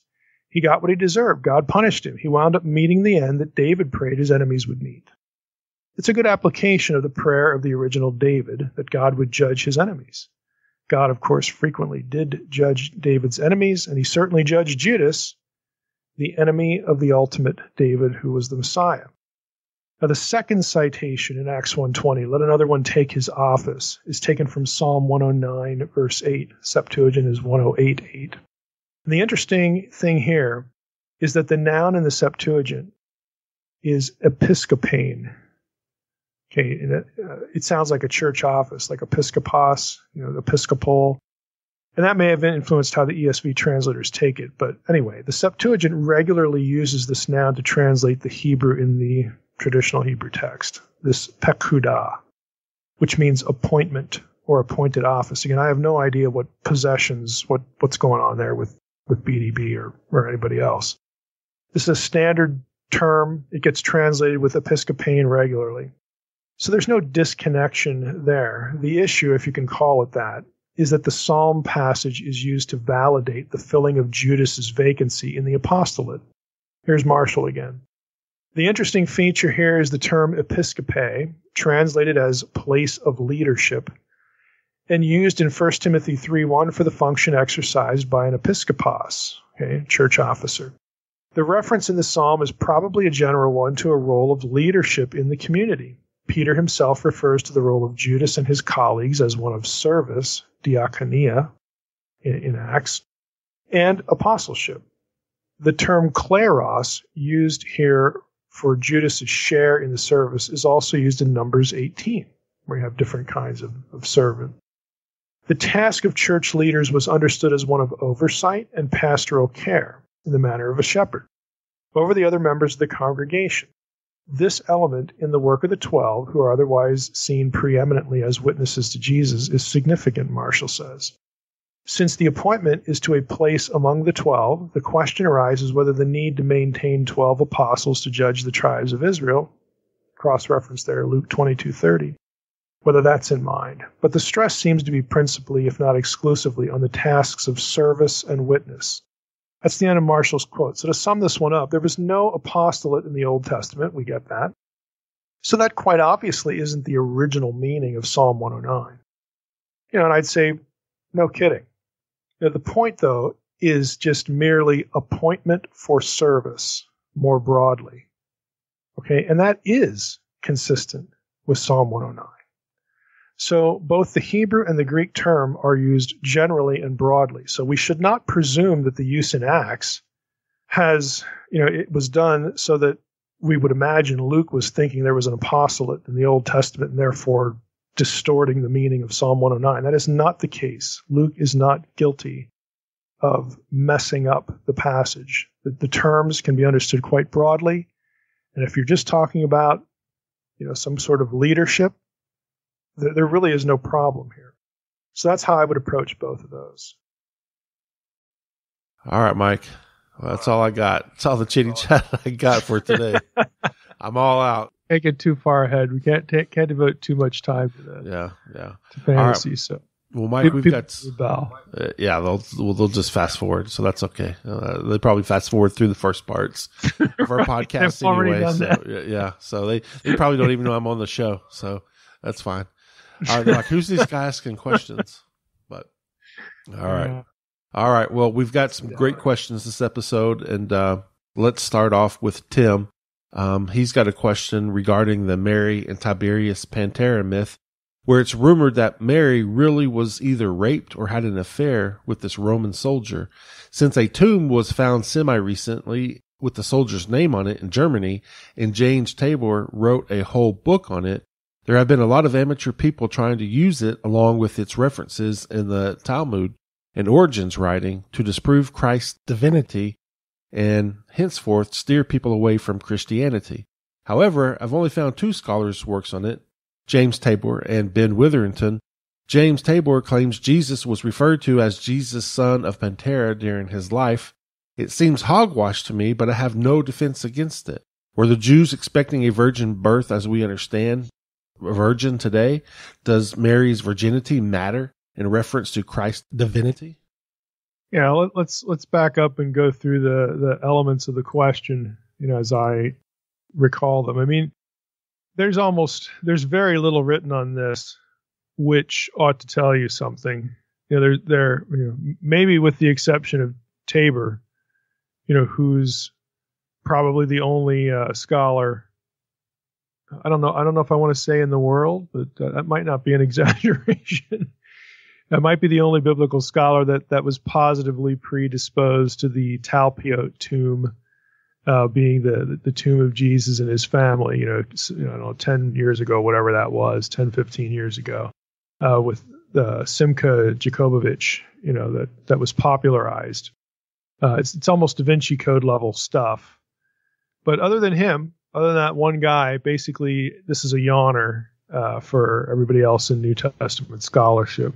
That's, that really isn't much of an exaggeration. The interesting thing about Tabor's work is his book is not a scholarly book. It's written for a popular audience, which leaves it vulnerable on one hand to critics. Now, I'm going to refer our listeners to a specific article here. Again, there's not much written on this, but what is written on this idea and specifically Tabor's work is not very favorable to Tabor. Let's just put it that way.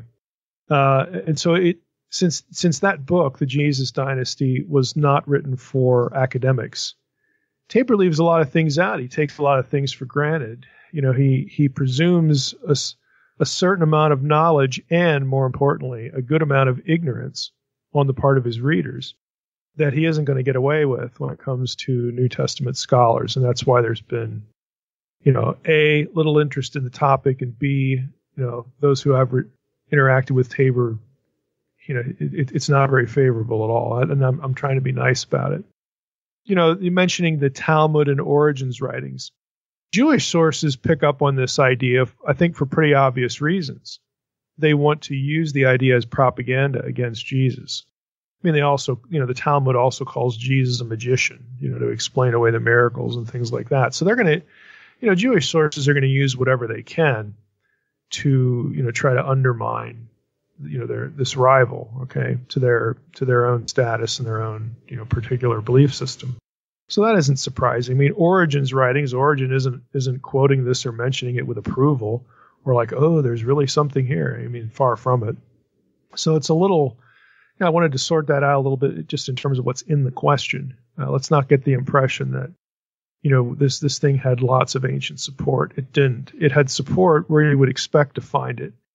Again, in people who were opponents of Jesus, they're naturally going to say stuff like this. And, newsflash, the New Testament, has the Pharisees claiming that Jesus was, born of, fornication. They don't call it rape, but, it's, some other thing happens to Mary. I mean, that's their default, sort of way to tar and feather or tarnish the reputation of Jesus within the gospel. So, that idea generally is not new at all.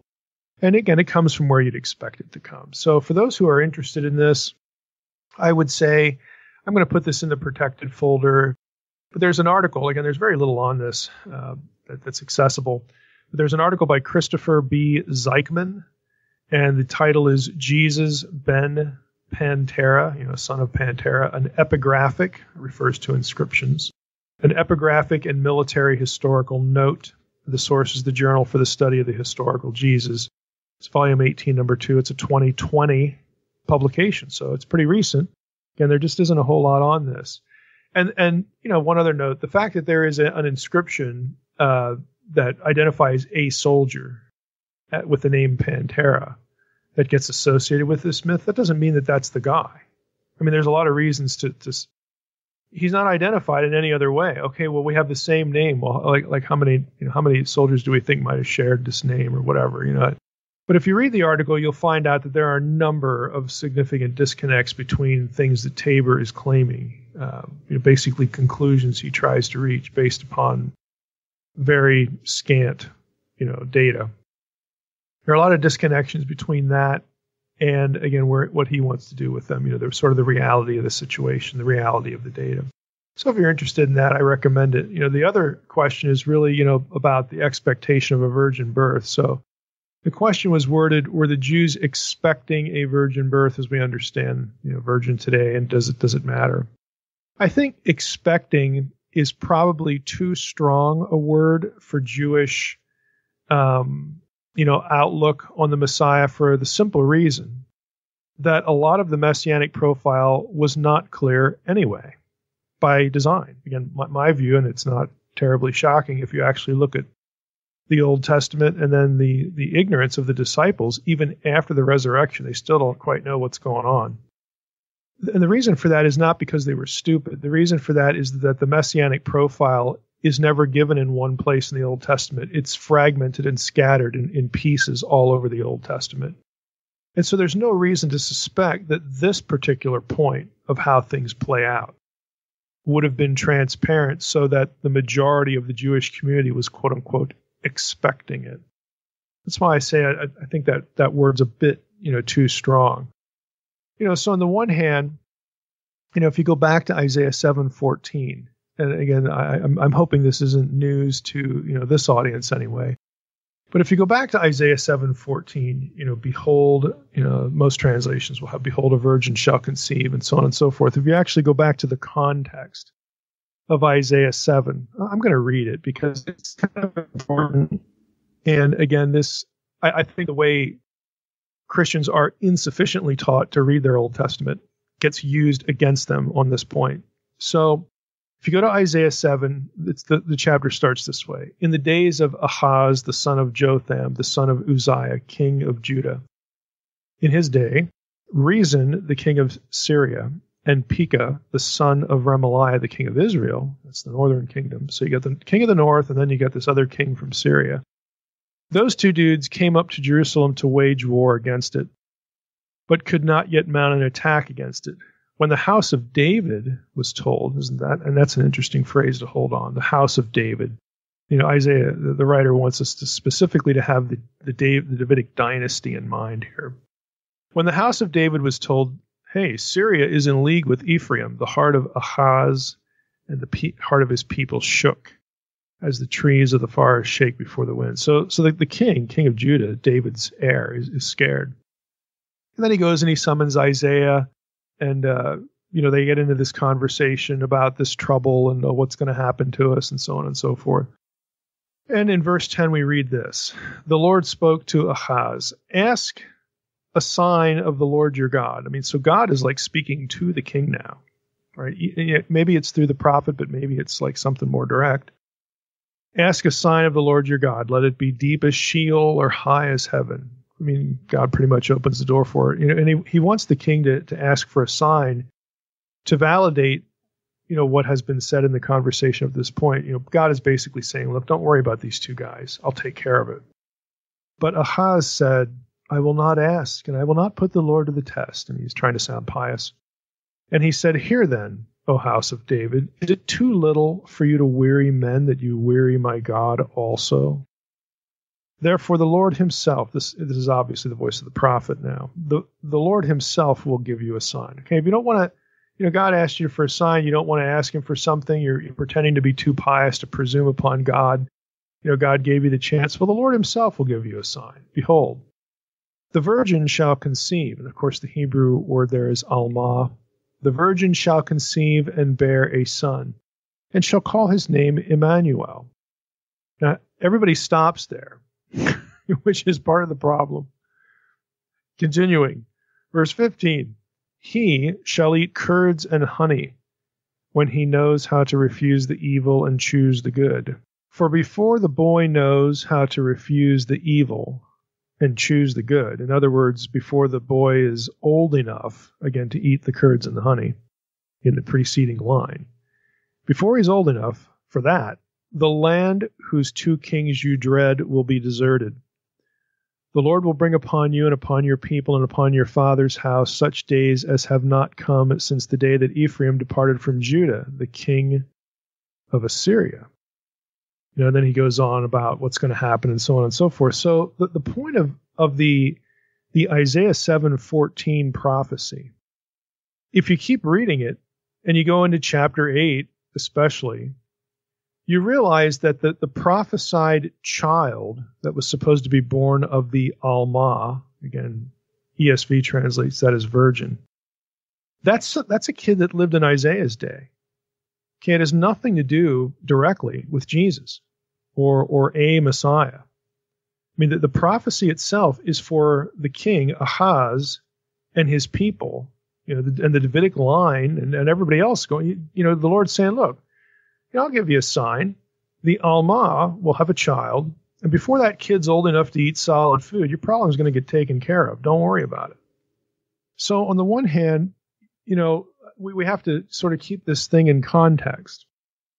If you were a Jew, it would be very normal for you to think of Isaiah 7:14 and think this thought. Oh yeah, that already happened.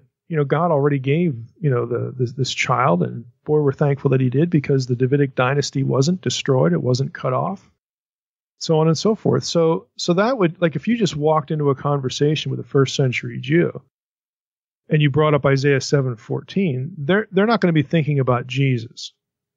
I mean, or the Messiah just generally. They're going to be thinking this is history. So the real question that we need to ask here is, well, there's several questions that we need to ask, because Matthew does use this verse as an analogy for what, happens in the circumstances of Jesus' birth. So on one hand, it's easy to see how the Jews, again, that's kind of an odd term too, like all the Jews had the same thoughts, which is ridiculous. Of course, they're like today, there's not one body called the Jews, just like there isn't the Christians. But anyway, it's easy to see how the Jews didn't look at Isaiah 7:14 and think, sexual virgin or Messiah, because of the way things play out in the book of Isaiah itself. Now, if you keep reading, in Isaiah, the question is, well, who's the woman? Because the kid, is born, for Isaiah's day. And so, scholars disagree based on certain things that Isaiah says in the next chapter. Is it the prophet's wife? Some people argue for that. Is it the king's wife? Which adds a bit of mystery, like how would Isaiah know that she either is pregnant or would get pregnant? You know what I mean? Is the term Alma drawn or an allusion to an Ugaritic term for the queen, for the king's wife, and then that, takes on a different flavor. I mean, there are a number of discussions here. None of them directly pertain, to why Matthew would use this as an analogy. The real questions are whether sexual virgin, I'm just going to give you a short list. Is sexual virgin, is that a possible interpretation for the term in Isaiah 7:14, Alma? Another question. Is Matthew's thought that Isaiah 7:14 served as an analogy for Jesus' birth and that a divine parentage was compatible with the messianic idea of the Old Testament? Is that valid? In other words, can you look at the Old Testament and think or come away with the conclusion possibly that the Messiah would be the Son of God, like there's divine parentage there, as well as the whole virginal, question, and that, again, this would have something to do with the Davidic promise and all this stuff. I mean, can you look at these Old Testament passages and draw these conclusions? In other words, are those interpretations possible, for what you do get in the Old Testament, even before, Jesus comes along, where you can sort of look in hindsight and see what happens? So I want to take those apart a little bit first, and try to do this in as briefly as I can. Sexual virgin is a possible meaning for Alma in Isaiah 7:14. Any Jew who knew their Old Testament would have known this. And so when they're reading Isaiah 7, since the identity of the woman is not clear, okay, maybe the king's, if she's the king's wife, then, probably not a virgin because they're married, okay? But if it's some other woman, could we have a sexual virgin in view? And the reason why this is valid, this is a possibility, is because of the way the term is used elsewhere. Now, you're going to get, again, village atheists on the internet and people, again, who just, let's use a published figure, someone that's gotten a lot of play. I mean, I don't even know if he's still alive anymore, but Bishop Spong, he was the guy who popularized this thing about Alma is not a sexual virgin. And, I guess he was a Catholic. I don't know what he was, but, he's basically undermining his own doctrine. And, he's a church guy, so that he must know what he's talking about. Actually, he didn't know squat. Okay, he doesn't know what he's talking about. All he needs to do is read Genesis 24. Okay, if you go to Genesis 24, again, how hard could this be? I'm just going to go to Genesis 24. This is the Isaac and Rebekah story. So, Abraham, sends out his servant Eliezer, go find a wife, for Isaac, and so on and so forth. And we know the story about how Eliezer encounters Rebekah at the well, and so on and so forth. So I'm just going to jump into verse 15. So Eliezer has just prayed, Lord, direct me, give me this or that sign that the woman, who my master should marry. And we read this: before he had finished speaking, behold, Rebekah, who was born to Bethuel, the son of Milcah, the wife of Nahor, Abraham's brother, came out with her water jar on her shoulder. The young woman, that's the Hebrew na'ara, which is just a generic description of a young girl, was very attractive in appearance. A maiden, the term there is Betulah, whom no man had known, again, sexually. Betulah is the more technical term for sexual virgin. And so Spong would say, look, if Isaiah 7:14 meant a virgin, they would have used Betulah. That's the only term that means sexual virgin for women in Hebrew. Actually, it isn't. And that's what I'm going to show you here in a moment. It isn't. But anyway, we have here Rebekah is very clearly a Betulah, a maiden whom no man had known. And again, those of you who are familiar with biblical euphemisms know that to know a woman means to have sexual relations with her. That any number of passages that use this idiom. So it's very clear Rebekah in Genesis 24 is a sexual virgin. Well, if you keep reading Genesis 24 about the Rebekah story, this is what you run into. So Eliezer, has now let the cat out of the bag. I'm here looking for a wife, for my servant or my master Abraham, his son, and I think the Lord's directing me to you, and he's basically telling her that he thinks God is picking her for, to be a wife to Isaac, who of course she's never met. And he says in verse 42, I came today to the spring and said, O Lord, the God of my master Abraham, if now you are prospering the way that I go, behold, I'm standing by the spring of water. Let the virgin who comes out to draw water, to whom I shall say, please give me a little water from your jar to drink. Let her be the one. Well, guess what? The word translated virgin there in ESV is Alma. It's the same word as in Isaiah 7:14. And we already know from, 10, 15, whatever it is, verses earlier, that Rebekah is a sexual virgin. Well, here the writer uses Alma of a woman who is, in fact, point blank, a sexual virgin. So this tells you that Alma in Isaiah 7:14 could indeed be an appropriate word that could be used of a woman who is a sexual virgin. So, Bishop Spong and the rest of his ilk, basically didn't spend much time reading their Old Testament. So that we can take off the table. Yes, that is a possible interpretation for Isaiah 7:14. The other two questions. Okay, what about the link to a dynastic idea? Isaiah 7:14 is certainly linked to the Davidic dynasty because it's about Ahaz and the house of David. So by saving, by giving the king a sign about this woman God was saying, look, I am going to honor my promise to preserve David's line, okay, which will in turn, of course, produce the Messiah, the new son of David. And so Isaiah 7:14 is indeed connected to the messianic promise by virtue of David's dynastic house. Okay?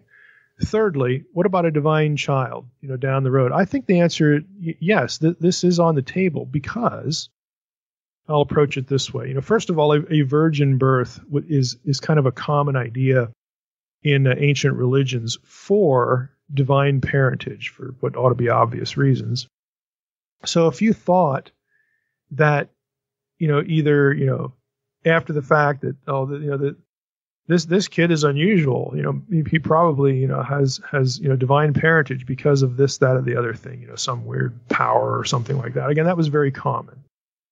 If you were thinking about some prophecy in your religion, okay, that called for, here's the key thought. There's a prophecy that called for somebody who was more than a human mortal.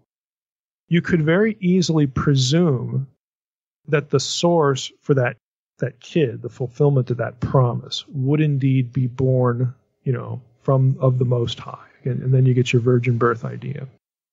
So I would suggest that this is on the table for a few reasons. A Jew who thought carefully about the covenants with Israel would realize that they were impossible for any normal human to fulfill. They're just impossible. Because a human is always going to fail, and they always did in the whole Old Testament story. So for this reason, I think Christ's deity certainly matters. He is the fulfillment of all the covenants. And I don't know how you get deity incarnate without the virgin birth. So again, the result of a normal birth would be a normal human. So these things, seem to go together, I think, pretty transparently. Another thought is things said of the Messiah in certain passages of the Old Testament do speak of more than human status. How can a merely human Davidic Messiah be the referent of Psalm 89:29? It says, this is again the theme is the Davidic covenant, but it's in a psalm. I will establish his offspring forever, and his throne as the days of the heavens. Well, that requires a little bit more than a mere mortal. Okay. So we have that issue. A mere mortal doesn't fit that. How about Daniel 7? Okay, the Son of Man, the eschatological Son of Man, especially if Daniel 7, and it is, and I've lectured on this before, people can find it on YouTube, is linked to the Baal cycle, the kingship of the gods. And in this case, the kingship is handed to the, quote, human one. That requires somebody that's more than a mere mortal. Again, I don't know how you're going to get that unless you have, deity incarnate, and I don't know how you're going to get deity incarnate without a virgin birth. And again, these ideas are connected. And I'll throw one more thought in here. We cannot assume that early Judaism, forget Christianity, but we're talking about early Judaism before Christianity. You can't assume that early Judaism did not include the idea of a divine Messiah. I mean, a lot of these people write as though, Christians were the first ones to come up with this. Wrong. First Enoch, for instance, certainly does. It speaks of the Messiah's pre-existence, okay, before they're born in several places. So did the writer of Enoch not know his Hebrew Bible? I would suggest that he did. Let me give you an example. So let me read a little bit from my the second volume of my Enoch commentary. I just turned in the manuscript, but this is my little header for 1 Enoch 45 to 57. This section opens with the plight of the wicked, those who have, quote, denied the Lord of spirits. They are juxtaposed with the elect one, the chosen one, the Messiah figure, who is seated to judge them. From this point forward, the Messiah, a figure described by various titles, and in the book I have a whole excursus on that, takes the place of prominence in the book of the parables, which is this section of the book of Enoch. He is described as pre-existent, the seated judge, the eschatological ruling Son of Man, the anointed one. There's your word Mashiach. And then I quote Susan Doherty on this, this point. But here's a little bit from 1 Enoch 48. I'm just going to read you the first 6 verses, okay? And in that place I saw the fountain of righteousness, which was inexhaustible, and around it were many fountains of wisdom, and all the thirsty drank of them, and they were filled with wisdom. And their dwellings were with the righteous and the holy and elect. And at that hour, that Son of Man was named in the presence of the Lord of the spirits, and his name before the head of days. Okay, that's the Ancient of Days from Daniel 7. So there's this scene where the Son of Man, okay, who hasn't yet been incarnate yet. I mean, this is the heavenly Son of Man, was named, to fulfill this role. Yea, before the sun and the signs were created, before the stars of the heavens were made, his name was named before the Lord of spirits. He shall be a staff to the righteous, whereon to stay themselves and not fall, and he shall be the light of the Gentiles, and the hope of those who are troubled of heart. All who dwell on earth shall fall down and worship before him, and will praise and bless and celebrate with song the Lord of spirits. For this reason he has been chosen and hidden before him, before the creation of the world and forevermore. Okay, that is pre-Christian First Enoch. So, again, if you have, again, the village internet atheist, who wants to argue these points like this is a Christian invention, I'm sorry, but you might want to go back and read primary texts.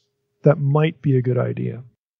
What this shows you is that Jews, again, we'll use the generic Jew term, Jews, before there was a Jesus, were looking at passages like Daniel 7 and passages concerning the, quote, anointed one, the Mashiach, the Messiah, and interpreting them to lead them to the conclusion that that guy, whoever that is, has to be more than man because he's pre-existent and other things. So again, I don't know how you get that if you don't have, if you're not the Son of God, if you don't have divine parentage, which would, again, indeed be quite consistent with a virgin birth. Now that was a long way to answer those questions, but the questions are actually filled with misconceptions, not on the questioner's part, but on the thing that's troubling, the person who asked the question, Tim in this case, because you will often see this discussed on the internet by people who have no command of the data. Okay, that's just the way it is. So I wanted to throw a lot of that in and go off on these rabbit trails because I think they're important. Tracy has her next two questions, and the first one is, what do you mean by the term evangelical? This is a term that many people feel they know, but I am not convinced that it actually means the same thing to everyone. Would you please elaborate as to what it means to you? Yeah, I would tend to agree with that. I agree on its ambiguity. And today, honestly, its relative meaninglessness. I have what used to be the tried and true definition of maybe 30 years ago, stuck in my head. So I'm old enough to remember when you could use the term evangelical, and it did mean something. And so what to me it means is that you have someone who, A, understands the biblical gospel message of salvation by grace through faith apart from human merit, and B, a person who believes that message, the message of the gospel, is the only means of salvation. Circa John 14:6, Jesus said, I am the way, the truth, and the life. No man comes to the Father except through me. And they also believe that all believers have been commanded to spread that message. In other words, an evangelical is someone who believes in the Great Commission. They also would be a person that approves the historic orthodoxy of the Apostolic Church. The content of things like in the Apostles' Creed, the Nicene Creed, the core doctrines of Christianity. And then lastly, an evangelical would be someone who believes the Bible is the inspired Word of God, not contains the Word of God, but is the Word of God. Now, evangelicals have historically disagreed on how to articulate the idea of inspiration, certainly how to articulate inerrancy. Is that a useful term? What it's associated with the term inspiration. I'm not worried about any of that for the sake of this answer. That's what an evangelical is, just in a nutshell. Again, it used to be where you didn't have to walk through that, but today you do. So I understand what's behind the question. Tracy's second question is regarding the line of the Lord's Prayer translated generally as forgive us our trespasses as we forgive those who trespass against us, or forgive us our debts as we forgive our debtors. My question is about the as. I have generally taken it to mean in the same manner as, but I've also come to realize that it could also mean at the same time as. Does the Greek provide any insight into which was intended? Both certainly would seem to be appropriate, such a little word to mean so much. Yeah, I mean, the Greek is as, okay, the word is hos. So the term is what it is in terms of what it is. Now the issue is, of course, semantics.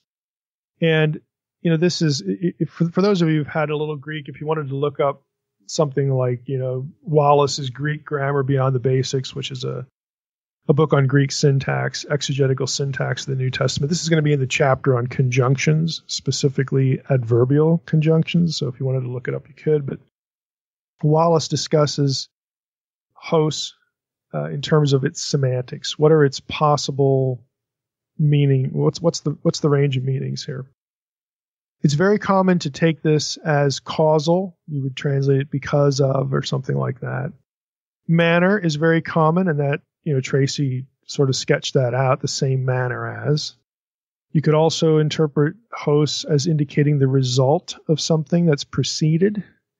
And then, if you just keep going through Wallace, you're going to hit temporal. And this pertains to Tracy's question about could the particle mean at the same time or something like that. And if you were looking at this, I would say maybe a good source for this, that those who have Greek are going to know what this is. But if you go to BDAG, which is the standard Greek lexicon for New Testament Greek, they will include a discussion of the temporal semantic in relation to this particle. Okay, and so they'll say this in the little section of their entry, temporal conjunction. And then they give page numbers to BDF, which is Blass, De Brunner, and Funk, another Greek reference grammar. When this particle is followed by the aorist tense verb, then if you think it's temporal, you would translate it something like when or after. Okay? If it is paired with a present verb, like if it's followed by a present form of a verb, then you would choose to translate it something like while or when. Okay, to create this sort of contemporaneous time, sort of situation. So if we were going to go, let's just go to the Lord's Prayer here and take a look at this as what the options are. I'm in Matthew 6 now. So, our Father in heaven, hallowed be your name, your kingdom come, your will be done on earth as it is in heaven. Give us this day our daily bread and forgive us our debts as we also have forgiven our debtors. Okay, so this is the line right here. So as is hos, or the particle we're talking about, and it's followed by, what's the verb form here? The text that the ESV is using is aorist. So you could translate that on the basis of this as forgive us our debts when we also forgive our debtors. So what it does is it sort of requires you to forgive people before God's going to forgive you your debts, that sort of thing. That there's a symbiotic relationship here. If it was a present verb form, forgive us our debts while we or when we have forgiven our debtors. So it makes it a little bit more contemporaneous. Now, honestly, I think it's a bit of a distinction without a difference, because the whole point of the passage is that God wants you to forgive people. And because he's willing to forgive you, you need to be willing to forgive, people. So a little excerpt here to wrap up, the question. This is from R.T. France, which is my favorite Matthew commentary, or Gospel of Matthew. It's in the NIC series. He writes this. He actually discusses the semantics of this particle a little bit. And by the way, when you hear me read this, these are the kinds of commentaries, even if you haven't had Greek or Hebrew, if you just know the alphabet and you have a resource like, Logos Bible Software, where you can look up grammatical terms, or you have books like Wallace's Greek Grammar, his exegetical syntax, that you can search with software, you'd be able to understand the discussion. Take a little work if you didn't have a year of Greek, but you could do it. So France writes, again, the good commentaries are the ones that engage the text. If you have a commentary that doesn't engage the text, then what good is it really? So he says this: the hos, as, again, this particle, which links the two halves of this clause, leaves open the question whether the forgiveness of our fellow humans is to be understood strictly as a prior condition of our being forgiven. The variation in the manuscripts, this is really interesting, as to the tense of the verb. Now, that tells you already that Greek manuscripts of Matthew 6:12, some of them have aorist forms and some of them have present tense forms. They're not all the same. The variation in the manuscripts as to the tense of the verb perhaps reflects uncertainty on this issue. The aorist tense properly indicating that our forgiveness of others is prior to God's requested forgiveness of us, while the present may be thought to allow a less precise relationship. But perhaps precision on this point is not necessary, and here I'm with him. I mean, I love Francis' commentary and other stuff he writes, because he just thinks well, in so many respects. I mean, he'll take you down these roads and talk with you. He says, perhaps precision on this point is not necessary. The issue is whether the forgiveness sought from God is mirrored in the attitude of those who pray. In the parable of Matthew 18:23-35, God's forgiveness comes first, but it's withdrawn when the person forgiven fails to forgive another, actually just rebels. If you go back and read the parable, he has no interest in forgiving the other guy.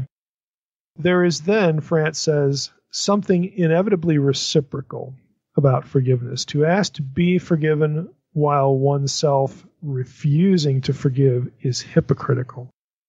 Those who ask for forgiveness must be forgiving people, whether the offenses concerned are past or future. And I think that's why I say the semantic to me here, the discussion, is it manner in the same way? Well, of course it is. You're supposed to forgive your people who've offended you in the same way that God, forgives you. Temporal, whether it's, God really wants me to forgive them first, and then He'll know where my heart's at, and I won't be a hypocrite. Or is it something a little more closely contemporaneous or simultaneous? Hey, at the end of the day, what God wants is you to forgive people. Okay, and He'll forgive you. If you don't do that, like France says, you're a hypocrite. Now, when it comes to the salvation question, okay, that's a different question. We're not talking about accepting the gospel here. We're talking about asking God to forgive us when we do sin, and He's really speaking. Matthew's speaking to people who believe. I mean, He's not speaking to unbelievers. In the Lord's Prayer, it's the Lord's Prayer. Okay, He's speaking to people who believe. And if you don't want your relationship with the Lord disrupted, by the sins that you commit, that you need to own up to as a child of God, well then, you need to do the same. Otherwise, you're a hypocrite. And God knows, and He's not pleased, with that. He wants, the same heart response out of you that He is, going to show toward you.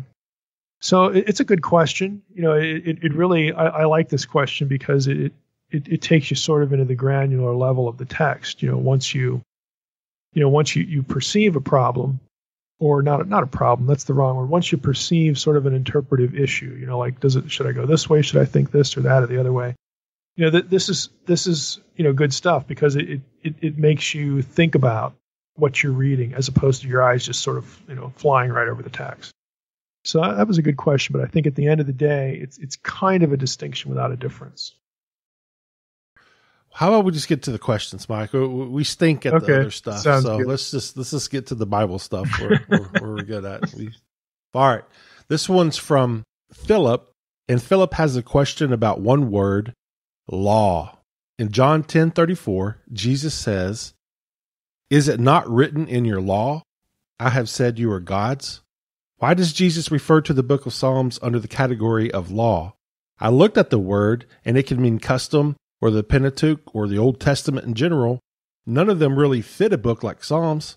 Is there something deeper going on, or am I just being too curious? Well, you sort of answered the question already. If it can refer to the general Old Testament, the Psalms are in the Old Testament, so there you go. But to drill down a little bit more, that phrasing happens elsewhere. You get it in John 12:34, John 15:25. You get it in Paul, 1 Corinthians 14:21. And when this term is used, that could be translated law, obviously. The usage in these cases, though, refers to the Old Testament in general, as Philip pointed out in his question. And it's sort of the idea of referring to any part of the Old Testament as the rule or authority for doctrine and life. This was their sacred scriptures. The Hebrew Bible is inspired. So they could and did use this word in that sense. This is our general rule for faith and practice, so to speak. The same thing is found in rabbinic writings. So contemporaneous sources or sources a little bit later, you'll find this. C.K. Barrett, or I think it was Barrett's commentary, he makes a note about the Corinthians passage where he cites the fact that rabbinic literature will use Torah sometimes to cover the whole Old Testament.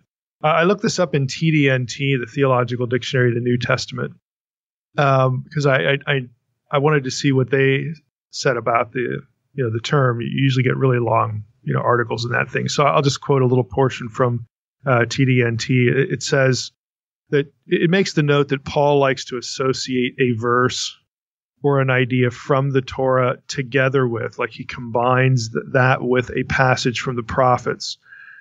Yeah, and which is an approach found in rabbinic material. In TDNT actually has a grocery list of rabbinic passages where this is done. But the idea is that Paul, or the New Testament writer, is going along and he essentially combines an idea from Torah, but while he's citing something else because the prophet or whatever passage is in question in these instances is also drawing something from or expressing an idea that is found in the Torah anyway.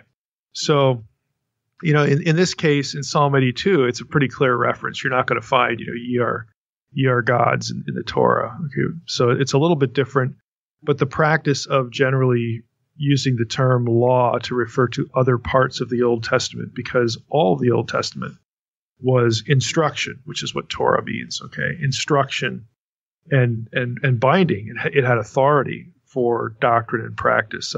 TDNT also makes the comment that he refers to Simon ben Azai, a rabbi, quote, and this is what's said about him in the rabbinic writings: he sat and expounded and correlated the sayings of the Torah to the sayings of the prophets, and the sayings of the prophets to those of the writings. And that's where you'd find the Psalms. A fire flamed around about him, and the sayings of the Torah rejoiced as on the day when they were given at Sinai. So, it's kind of like, if you've ever read rabbinical writing, that's kind of what it always sounds like. This fantastical, glorious thing that whatever rabbi is doing at any time, they'll dress it up with language like that. Fire flamed about him.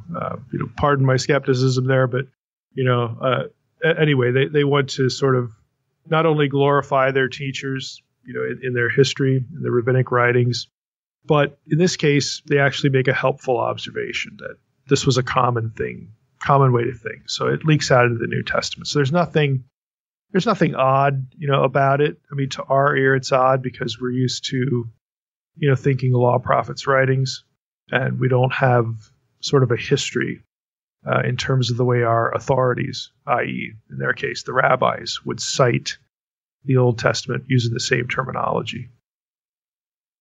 Keith has our next question.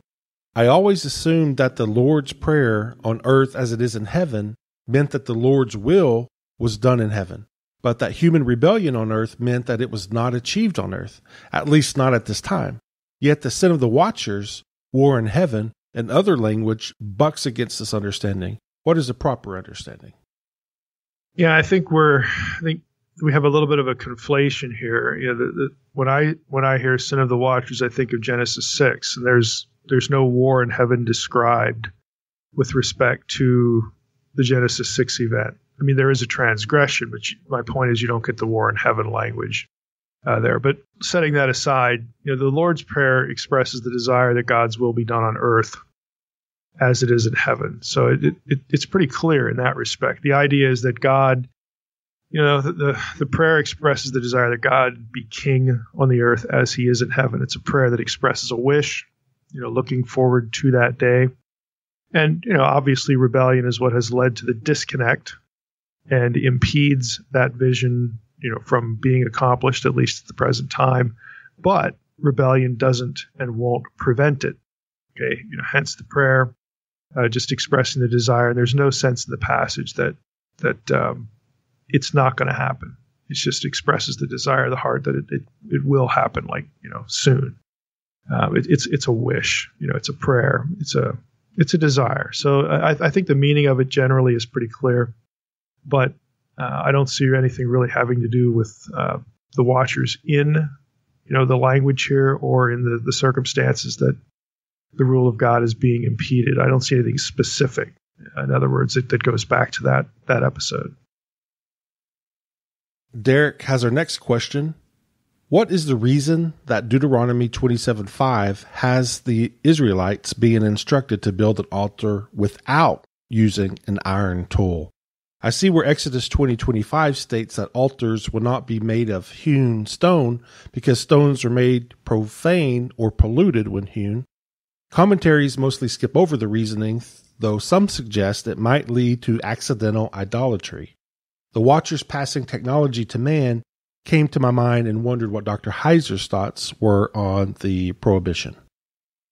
Yeah, generally, I don't think this derives from the sin of the Watchers, that episode, as metals could be and were used legitimately by Israelites in other contexts, lots of other contexts.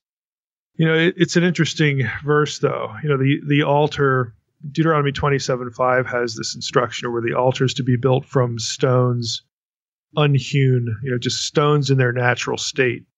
They are uncrafted, unhewn. They're not touched in any way or fashioned in any way. And this actually follows the rule earlier in Exodus. Exodus 20:25 has the same thought. Let me just read Exodus 20:25, the earlier reference here, just so people can be aware of that other one. If you make me an altar of stone, you shall not build it of hewn stones. For if you wield your tool on it, you profane it. And it actually gives a reason there, but the question is, well, how? Okay. So I looked this up in a couple commentaries just, to see what they would say. And they all basically say the same thing. Like, T. Gay is pretty blunt. The reason for the prohibition is uncertain. That's essentially what they say. Like, we don't know. But I have an article on this, and I'm going to read a little bit from this article. It's Saul Olyan, who's he's known for lots of things in Old Testament study. Lots of ritual stuff and even angelic stuff, at least in rabbinic material. But Olyan actually produced an article on this. It's called "Why an Altar of Unfinished Stones." Subtitle is "Some Thoughts on Exodus 20:25 and Deuteronomy 27:5 and 6." And this is from a scholarly journal. ZAW is the abbreviation. It's a German journal, but this article is in English. So in 1996, and he writes this. I'll just a few excerpts that I think are kind of interesting. He says, scholars have long noted the ban in the Book of the Covenant, Exodus 20:25, and the Deuteronomistic materials, Deuteronomy 27:5 and 6, on the use of finished stones. Ashlar is the term, for building Yahweh's altar of burnt offerings. But a satisfactory explanation for the interdiction has yet to be presented. Most treatments either avoid the issue entirely, and yes, that's true, or offer one or two possible suggestions, often without much conviction. That's also true. Some scholars have suggested that the proscription on finished stones represented an attempt to keep Canaanite or other supposedly, quote-unquote, alien elements out of the Israelite cult. And others have argued that cutting stones causes them to lose a presumed, quote-unquote, numinous quality, unquote. Still others have proposed that finished stones were prohibited on account of their luxury. Wow, okay. They're more expensive. It also has been suggested, Olean says, that the band has associations with semi-nomadic form of life. Finally, there are those who do not take any firm position. None of these theses, so common in the literature, none of them adequately addresses the problem. Not one has been convincingly argued. And so what he's going to do is he's going to try to unravel this. So he says here, perhaps the most engaging explanation thus far is that of Roland de Vaux, who asserted regarding Exodus 20:25 that the text says, and then there's de Vaux wrote in French, so this is my internet translation here of de Vaux's quote. The idea that iron profane stone, which is explained by the general concern to use it for the service of God, only you should only use things in the service of God in their natural state before they're used by humans. Okay, so that's essentially what de Vaux is saying. Now Olean says that de Vaux identifies the preservation of the natural state, okay, of something used in the cult as the underlying general concern behind this prescription. And I think he's onto something here because of the comment in Exodus 20:25 about if you use hewn stones, then you profane them. Okay, so there's something about natural state versus something worked on that profanes them. And Olean goes on to say de Vaux, would argue that human agency was the source of defilement. And de Vaux cites Numbers 19:2, Deuteronomy 21:3 and 4, and 1 Samuel 6:7 in support of the assertion. Each of those passages concerns an ox fit for sacrifice or ritual slaughter because it has never had a yoke put on it. So it hasn't served any human use. Like the stones of the altar, the ox has never been defiled by human agency. It exists in its natural state. So Olean says, well, I think he's onto something. It's interesting, but he takes a slightly different tack. I'm just going to read his conclusion because, I think it's interesting. He says, de Vaux's paradigm does not explain all of the relevant data cogently. Neither the loss of the natural state nor human agency as the source of defilement effectively elucidate all of the evidence pertaining to defilement and its avoidance in the cult. Not all sacrificial animals in their natural states are acceptable to Yahweh, so there's that. Not all defilement to be kept out of the cultic sphere is the result of human agency, so there's that inconsistency. I suggest, Olean says, that the proscription is more convincingly explained as one expression of a concern broadly attested in various biblical sources, and that is to separate the deity and his space, conceived as holy, from forms of physical alteration understood to produce defilement of that space. The paradigmatic notion of wholeness and completeness, in other words, a dearth, an absence of defiling alterations, as characteristic of holiness developed by, and he quotes Mary Douglas here, who's a very famous scholar on Levitical thought. This idea developed by Douglas with regard to the bodies of sacrificial animals and priests may be applied more broadly to include the stones of the altar and the temple, and anchored firmly in philological, exegetical analysis of the range of the terms used in the passage. So in more standard English, what he's saying is, de Vaux's onto something here, but we need to think of it more broadly, that if you... How can I summarize this? He's saying this is one means by which a deity's sacred space and common space are distinguished. If it's common space used by humans, well, then humans have done things to it to make it their living space. Whereas sacred space, you don't do that. You use things that you don't have to change. It's kind of like a creation order argument. So basically tying this in with priests and animals in Douglas's work, she is one who would argue that the reason why certain things are prohibited is because they lack something. There's some imperfection in it. So the idea would be that if you take a stone and you chip away at it, the stone is losing something. It's now not in pristine form. So think of the concept of something being in pristine form. And so that idea of keeping it complete and whole is the thought behind these prohibitions. So, I don't know if that's completely correct. I mean, it makes sense within the wider system of the way, Leviticus presents a distinction between sacred and profane, something whole, something that has lost something.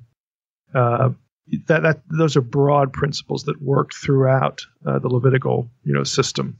So what Olian is saying is we should apply the same idea here, and it makes sense. But again, I haven't looked at it enough. I mean, I've other than this question, I've never really examined it. But if Douglas, her work isn't perfect, okay, she doesn't answer every quandary in Leviticus, but I will say this for her, and other scholars have said it too.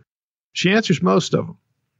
So I think it is a general good idea to apply her perspective here, the findings, to get some consistency in these ritual regulations. I think it's a good strategy, and at least in my head right now, that makes sense. Charles brings forth our next question. The throne room scene in Psalm 45 mentions a queen. Roman Catholics say the queen adorned in gold from Ophir in Psalms 45 is Mary, and Protestants tend to say the queen in Psalms 45 is the church. I feel there is maybe some better explanation, but I haven't been able to think of one.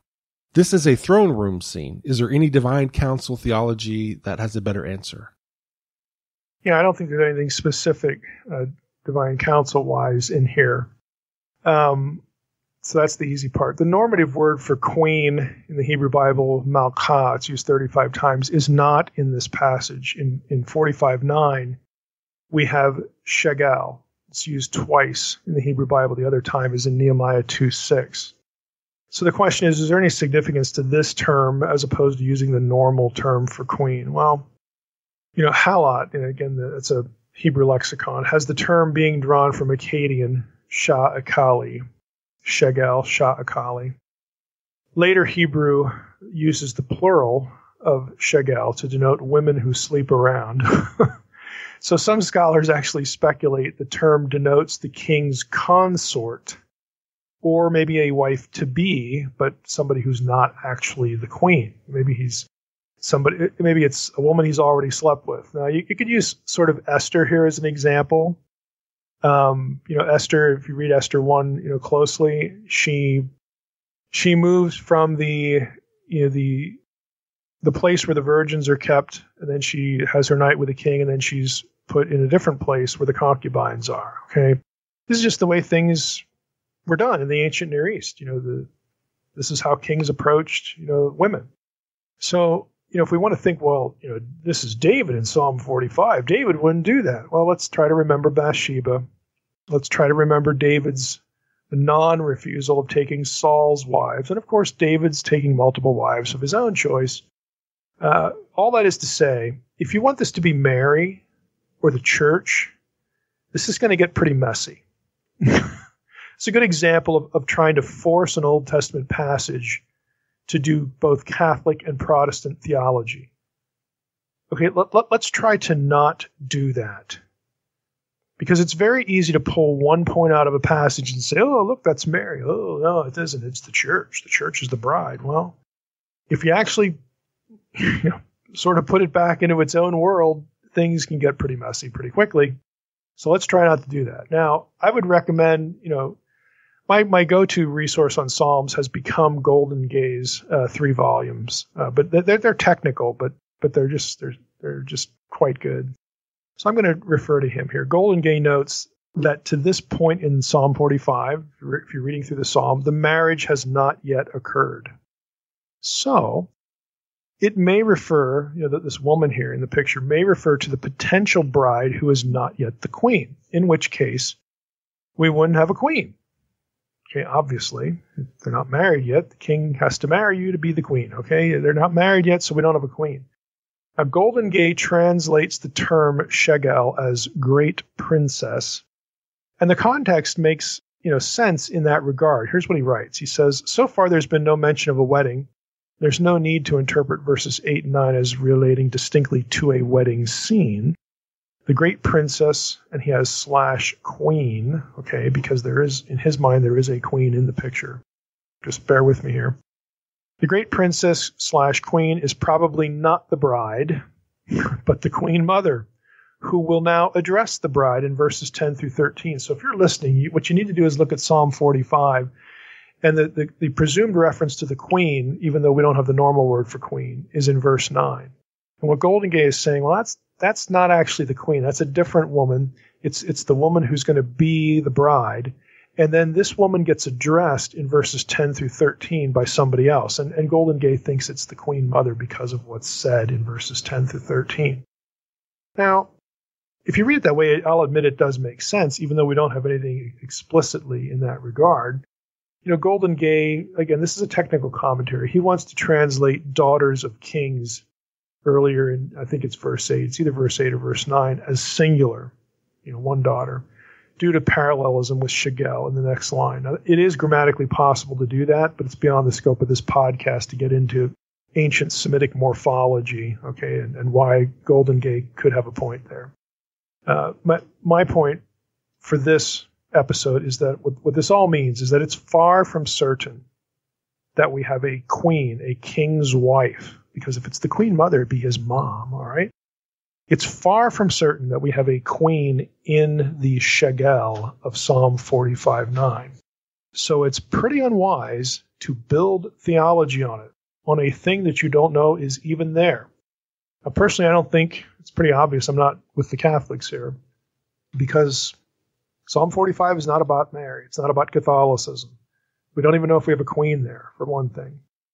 But also, I don't think either Catholic or Protestant approaches really honor the context of the psalm. The context is the Israelite king. It doesn't have the church or Mary or even Jesus specifically in view in its own context. When it gets quoted in the New Testament by Jesus to befuddle the Pharisees and then point to his status as the Davidic king, there's no comment on the queen. If we want the analogy, if we want to try to go with this analogy, then let's press the other points. Okay, if we have a queen here, well then who are the ladies in waiting? Are they believers? Are the believers only women? Or are only women believers? Who are the people of Tyre in the passage?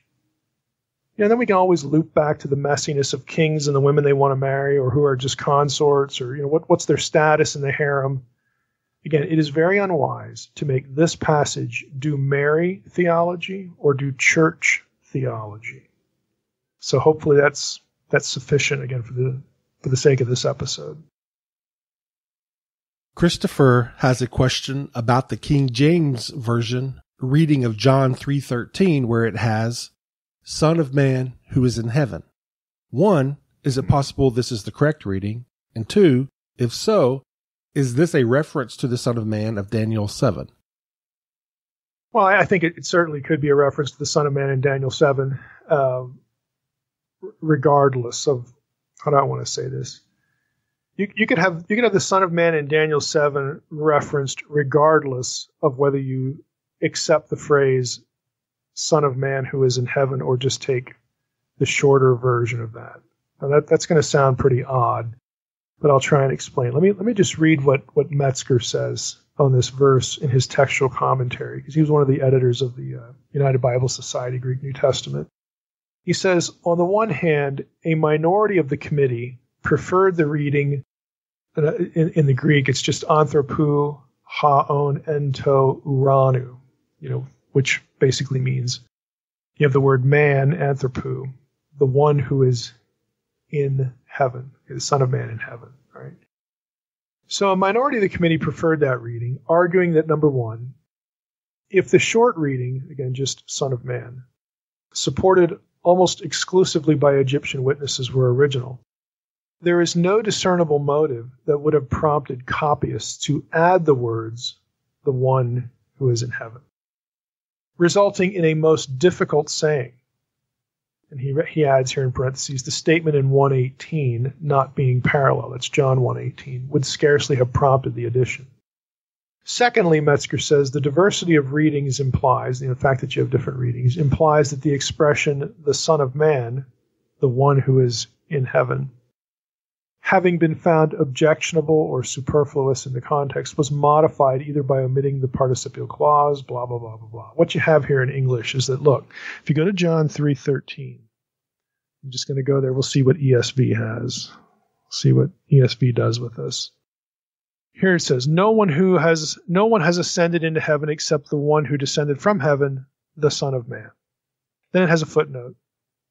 After the Son of Man, some manuscripts add who is in heaven, the one who is in heaven. So does the original text just say Son of Man, or does it say the Son of Man who is in heaven?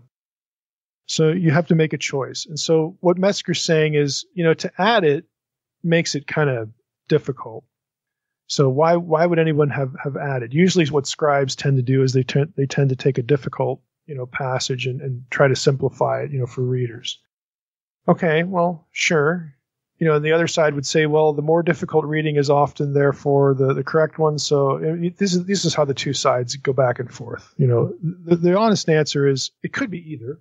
Nobody really knows for sure because they're just trying to sort of do logical rules. What would a scribe do or not do? When it comes to deciding, is the short version correct or is this edition correct? I would say this. The phrase is indeed difficult to say the Son of Man who is in heaven. Let me go back and read John 3:13 just to have it ring in your head again. And I'm going to add the addition here. No one has ascended into heaven except he who descended from heaven, the Son of Man who is in heaven. Think about that.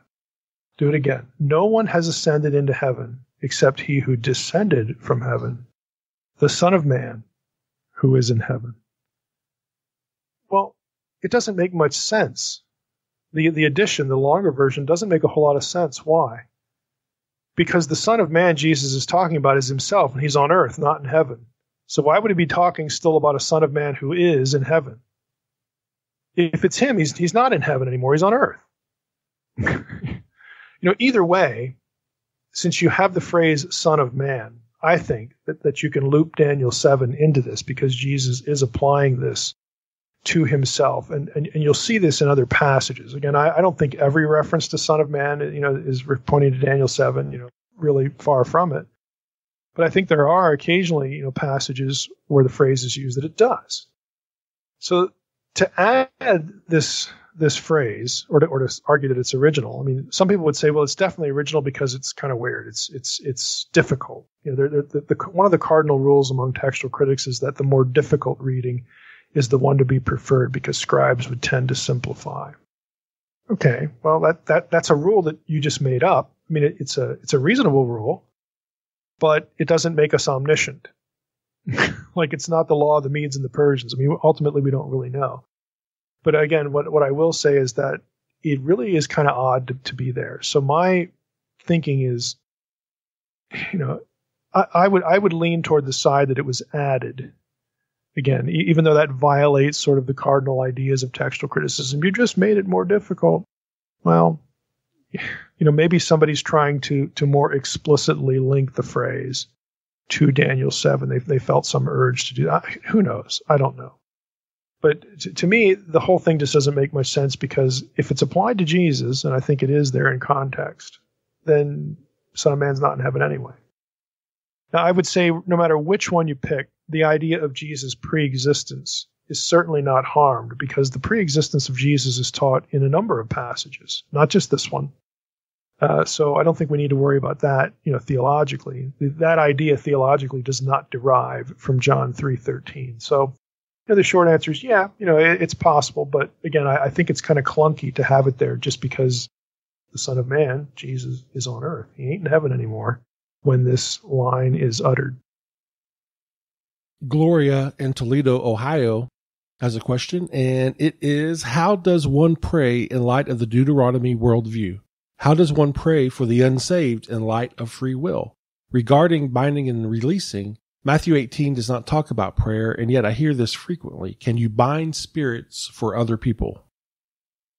Yeah, I'm going to presume Gloria means Deuteronomy 32 worldview here. And so I don't, it's hard for me to see a problem in the first two of these. How would you pray in light of the Deuteronomy 32 worldview? Well, you would pray for the fulfillment of the Great Commission. Because the Deuteronomy 32 worldview is about the diminishment, of of the kingdom of the principalities and powers, the Gentiles being looped back into the family of God. It's linked to the Great Commission because of Paul's reference to the fullness of the Gentiles being brought in, which is a precursor to the second coming in the day of the Lord in the end. Okay, so how do you pray in light of that? You pray for the fulfillment of the Great Commission. How does one pray for someone who's not a believer in light of free will? Well, they do have a free will, so you would pray that they believe. You pray that they would use that free will to accept the gospel. So I don't really see what. I could be missing something in the question, but as it pops into my head here, I don't really see much of either problem here. I'm not sure what's troubling with respect to both of those. Now, the third one regarding the binding and the loosing. In the episode that we did on this topic, I spent a good bit of time going over why the language of binding and loosing refers to exorcism.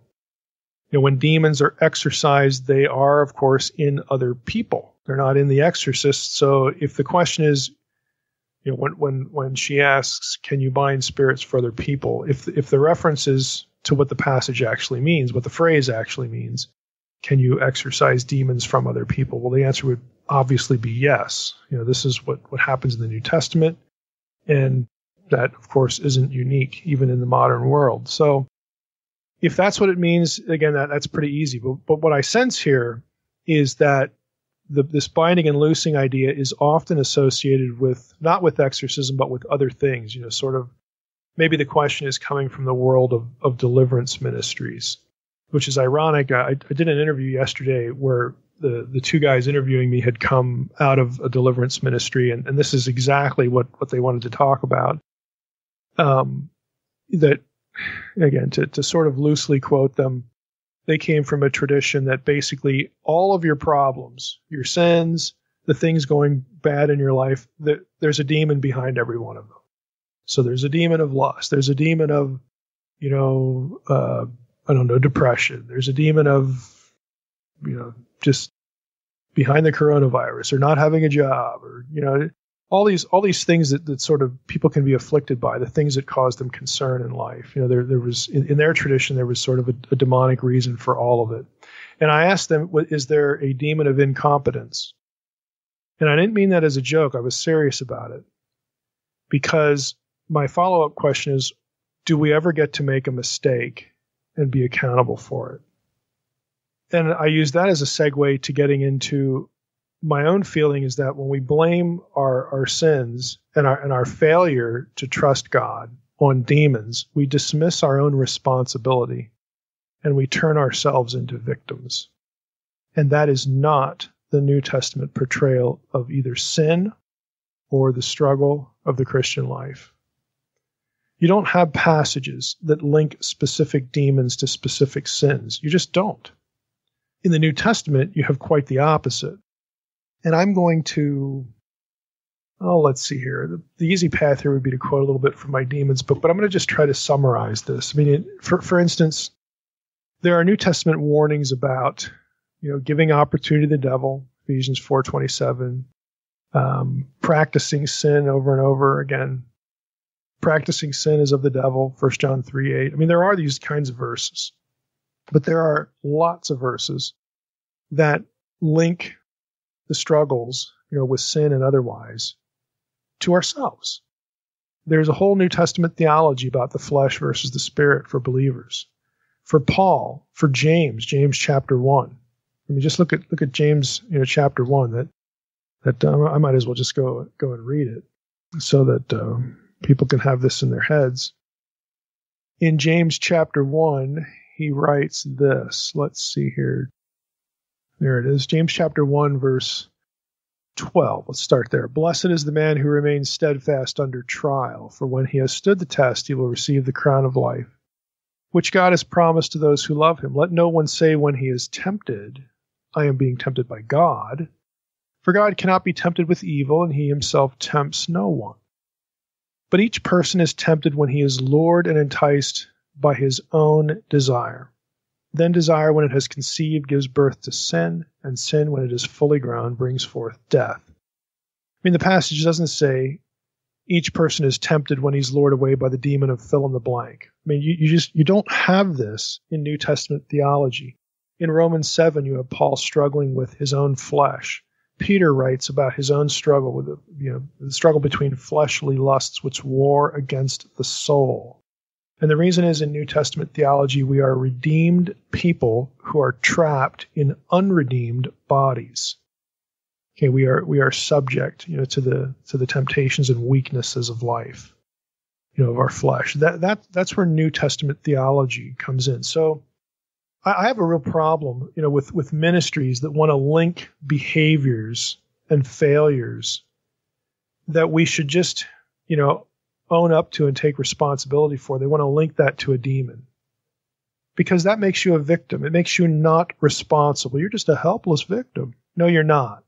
You're not a helpless victim. I mean, there are plenty of instructions in the New Testament about not doing that thing that you say that you can't help doing because there's some demon making you do it or victimizing you. Is there a demon for a failure to be a good disciple? I asked, is there a demon for incompetence? Is there a demon of incompetence? Is there a demon of I'm not a good disciple?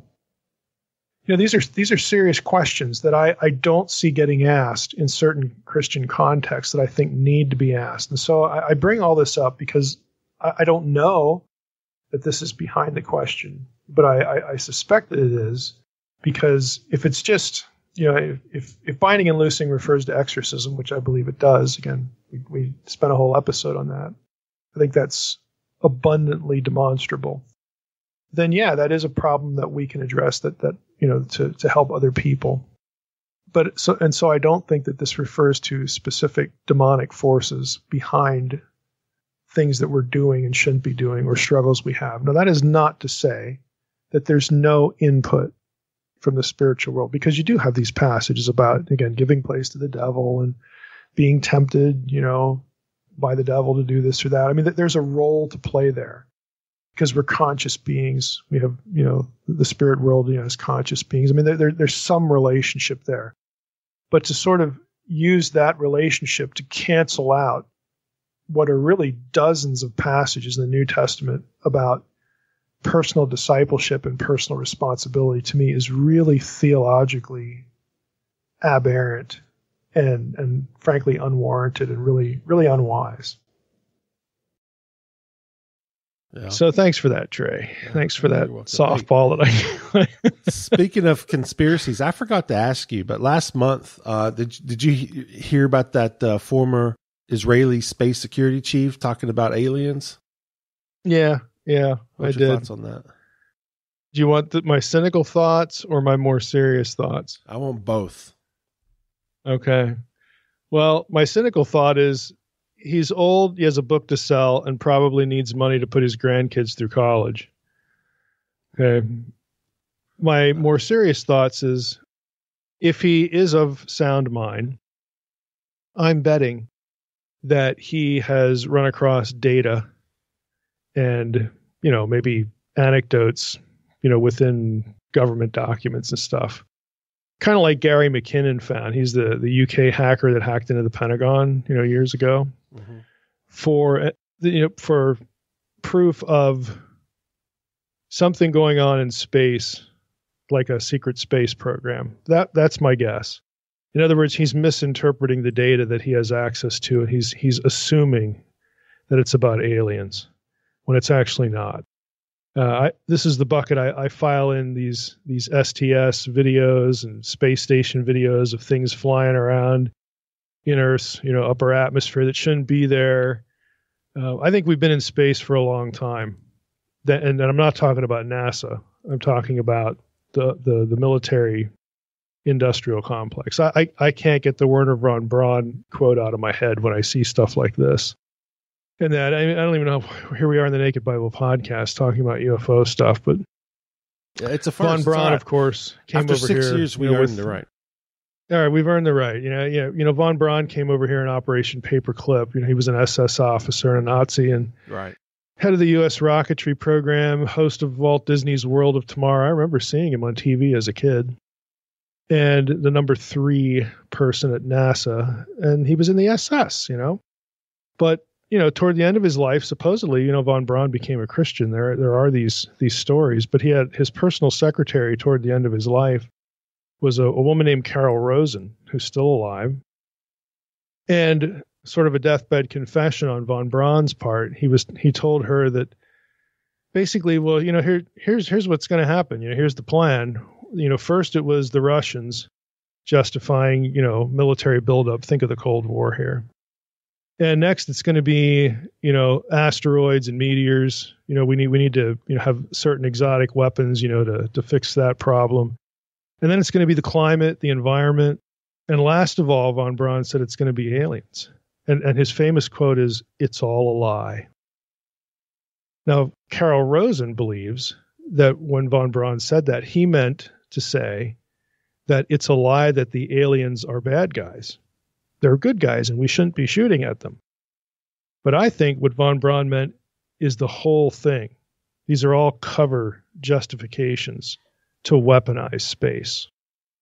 A new Cold War in space. That's what I think is going on. And that's what I think the Israeli guy has stumbled onto or knows about and is misinterpreting it as aliens. So that's my take on it. I'm really not impressed with any of the Tic Tac to the Stars Academy stuff. I mean, there are still real journalists alive. I know that's hard to believe in this day and age. People who actually do investigate claims that people make. And if people are interested, they could go to just Google Tyler Rogoway, Rogoway, and he blogs and writes for a place called The War Zone. Just put his name into a search engine, Tic Tac, UFOs, TTSA, AATIP, and you're going to find some really interesting stuff. You're going to find patents on both our part and the Chinese for things that look awfully like the Tic Tac. And lots of other, coincidental elements that may or may not be the real story behind all of this. But at least somebody's looking. At least somebody's asking the questions that need to be asked and isn't just buying the party line. So there are still a few people out there like that, and yeah. Again, that's my take on it. How that winds up on the Naked Bible podcast, I don't know, but that's all right. Everybody knows we're in the paranormal, so it's all good. Did you see the new UFO documentary No, nothing's ringing a bell here. Okay, well, yeah, it just came out. The first thing I will look at, though, is who produced it and who paid for it. I think Jacques Vallée's on it, too. That used to be a good thing, but not so much anymore. Yeah. Well, I can't find it. If they're doing Vallee, then basically we've made this movie to, I guess, make money, but we're not really going to discuss anything new because all the stuff's in print for like 30 years. Well, Mike, why don't we turn our attention to the Bible? To what we're supposed to be doing. Right. See, I know tactically what you're doing is you're trying to make people thankful that we're not talking about fantasy football. And it may have worked, so we can like do what we're supposed to do now. Yeah. And maybe people will go, well, UFOs was better than that fantasy football stuff. Well, that's true. That is true. But unfortunately, the real reason why we don't talk about fantasy football, Mike, is because we didn't do good. We both missed the playoffs. Yeah, neither of us made the playoffs. Right. Yeah. So that's why we don't talk about it, is because I missed the playoffs by like 2 points twice. I'm so upset. I don't want to get into it. I'm trying to forget about it, Mike. So let's just move on to our questions. I hear you. I hear you. It's not a good subject right now, Mike. It's it still hurts, still stings a little bit. All right. Well, why don't we get into these questions here? Yeah, I know. We got 6 of them here from some good people. And the first one, Mike, is going to be from Mike from Boston, who we've met. I remember going up there, 6 years ago, SBL, the conferences, and we did a live meetup. And Mike was there. Yep. So that was fun. A long time ago. All right. Mike's question is, does Mike believe that the material he covers in Unseen Realm and Reverse and Hermon give more credence or viability for the Christus Victor theology stance versus the satisfaction theology stance? Which view, in his opinion, stays more in line with his understanding of the Second Temple Jewish era of thinking of the early church? If none, why? Yeah, well, the last part of that, the Second Temple Jewish thinking and early church thinking are largely disparate I mean, they do have some overlaps. You know, your Venn diagram does occur there, but you know, if you're looking at both of those things, you know, there is no yes answer to that. You know, so which is more in line, because they both thought different things. So, you know, you got to pick one, or at least one is close to the other. But more broadly, I'm not actually sure precisely what this question is about. It sounds like it's about the views of the atonement. Christus Victor theology, depending on what you're talking about, is that the ransom theory? Is it something bigger than just the atonement? I don't know. I can't tell by virtue of the question. Satisfaction theology, does that refer to penal substitution atonement view? Again, I don't know. So basically, I just need more detail for the question. But for the sake of the episode, I'm going to assume that this is about atonement. So, you know, it looks to me like this is a question that gets into the same old debate about atonement views. I see all views of the atonement as contributing something to understanding the atonement. I feel no compulsion at all to pick one. It's just like, you know, why do I have to pick a view of the atonement when it's so multifaceted? It's like saying, it's like forcing me to pick one view of eschatology. It just makes no sense to pick one view. So typically, though, people want to land on a view of atonement that isn't penal substitution. Again, I'm presuming satisfaction is pointing to penal substitution. And they do that, frankly, to just avoid penal substitution, because they have bought into the rhetoric, I think, of you know, not just militant atheism, but maybe they just feel icky that it's like human sacrifice. Okay, that is terribly wrong-headed. It's just terribly wrong-headed to look at it that way. But anyway, I'm operating on a series of assumptions here. This might be the farthest thing from the point of the question. I don't feel any need to avoid penal substitution.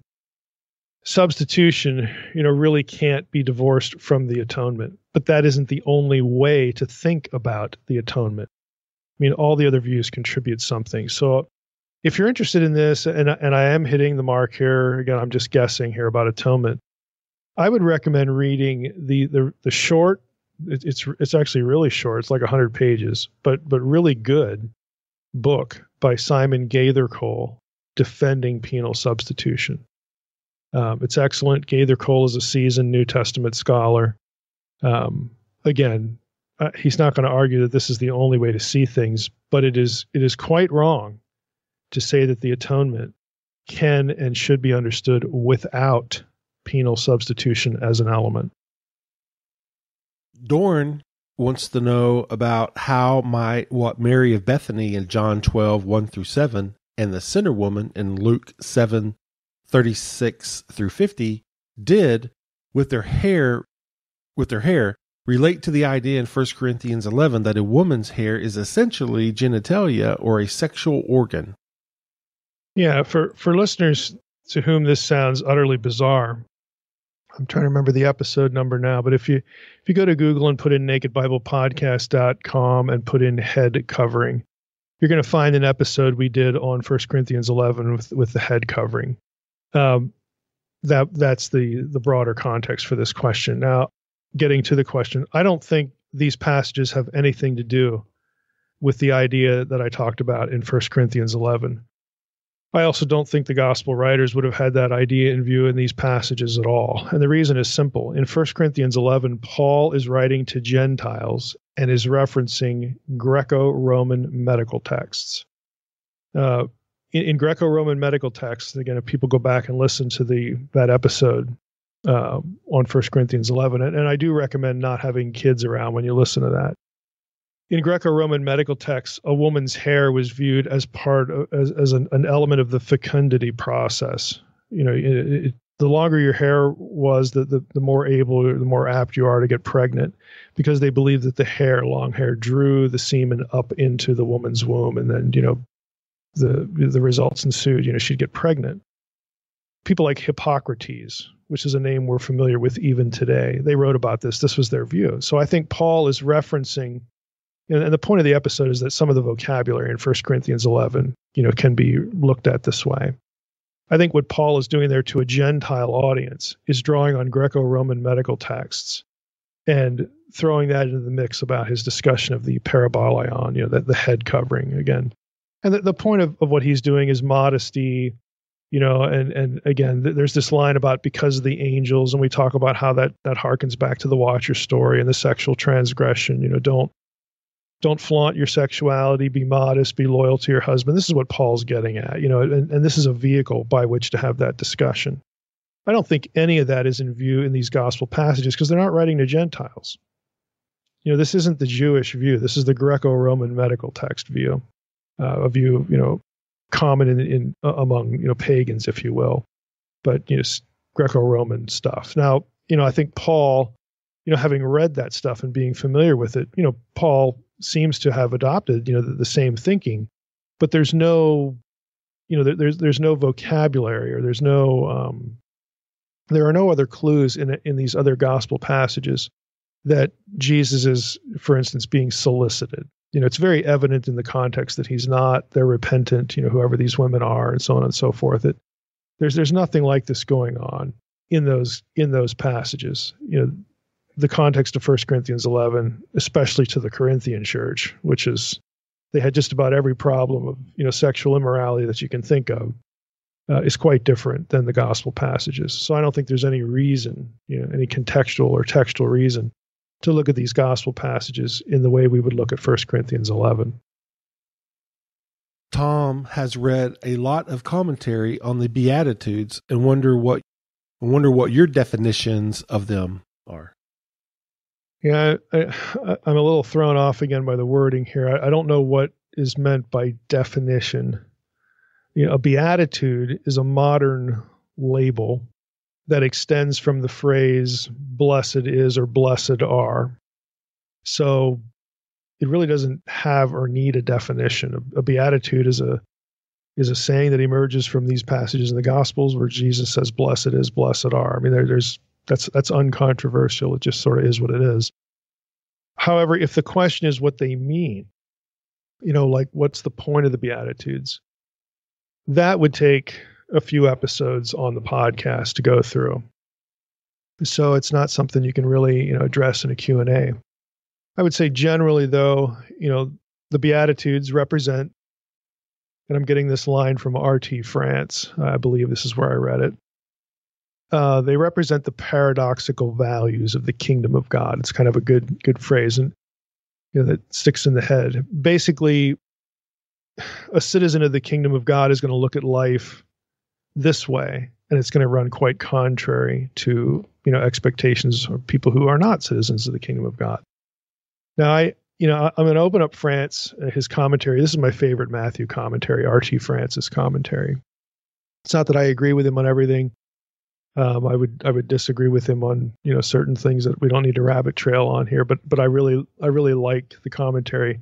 But to illustrate the point that if you're talking about the meaning, it's pretty complicated, and it would take up a few episodes to unpack this. So France writes these 8 statements, and he has a footnote. Well, some people say there's 9, some people say there's whatever. Okay, these 8 statements are clearly designed as a coherent group. The epigrammatic form of the 8 pronouncements, quote, happy, or blessed in most translations, are those who, ellipsis.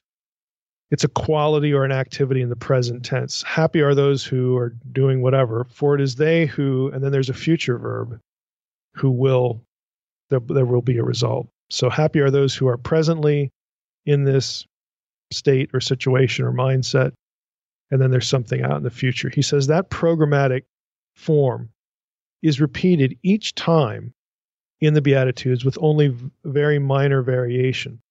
The first and the last of the group both have the same second clause. So if you list the 8, the first one and the 8th one have the same second clause, which says, quote, for it is to them that the kingdom of heaven belongs, unquote. And France says this forms a framework which sets the tone for the promises which come in between. So the context for the Beatitudes is very obviously kingdom living, if you just want to put it that way. But you can see even from that, well, what does that mean? Is it, and you got to keep the already but not yet thing in your mind here. That never goes away, by the way. it's just one of the fundamental points, the fundamental mindsets or things to keep in mind as you read the Bible to understand the thing. So I'm going to read a little bit more from France, because he gets into, some background information. Again, I'm just trying to illustrate why this is complicated. Old Testament background to Matthew's Beatitudes. France writes, not only is the Beatitude form familiar from the Old Testament, which is a question nobody ever asked. Hey, does this sound like something in the Old Testament? Again, in this podcast, that's what you're looking for. France says, not only is the Beatitude form familiar from the Old Testament, especially the Psalms, but the content of these Beatitudes also echoes familiar Old Testament passages and themes. Isaiah 61, 1 through 3 tells of good news to the poor, reference to verse 3, and note that in Matthew, quote unquote, good news has already been defined in terms of the kingdom of heaven in Matthew 4:23.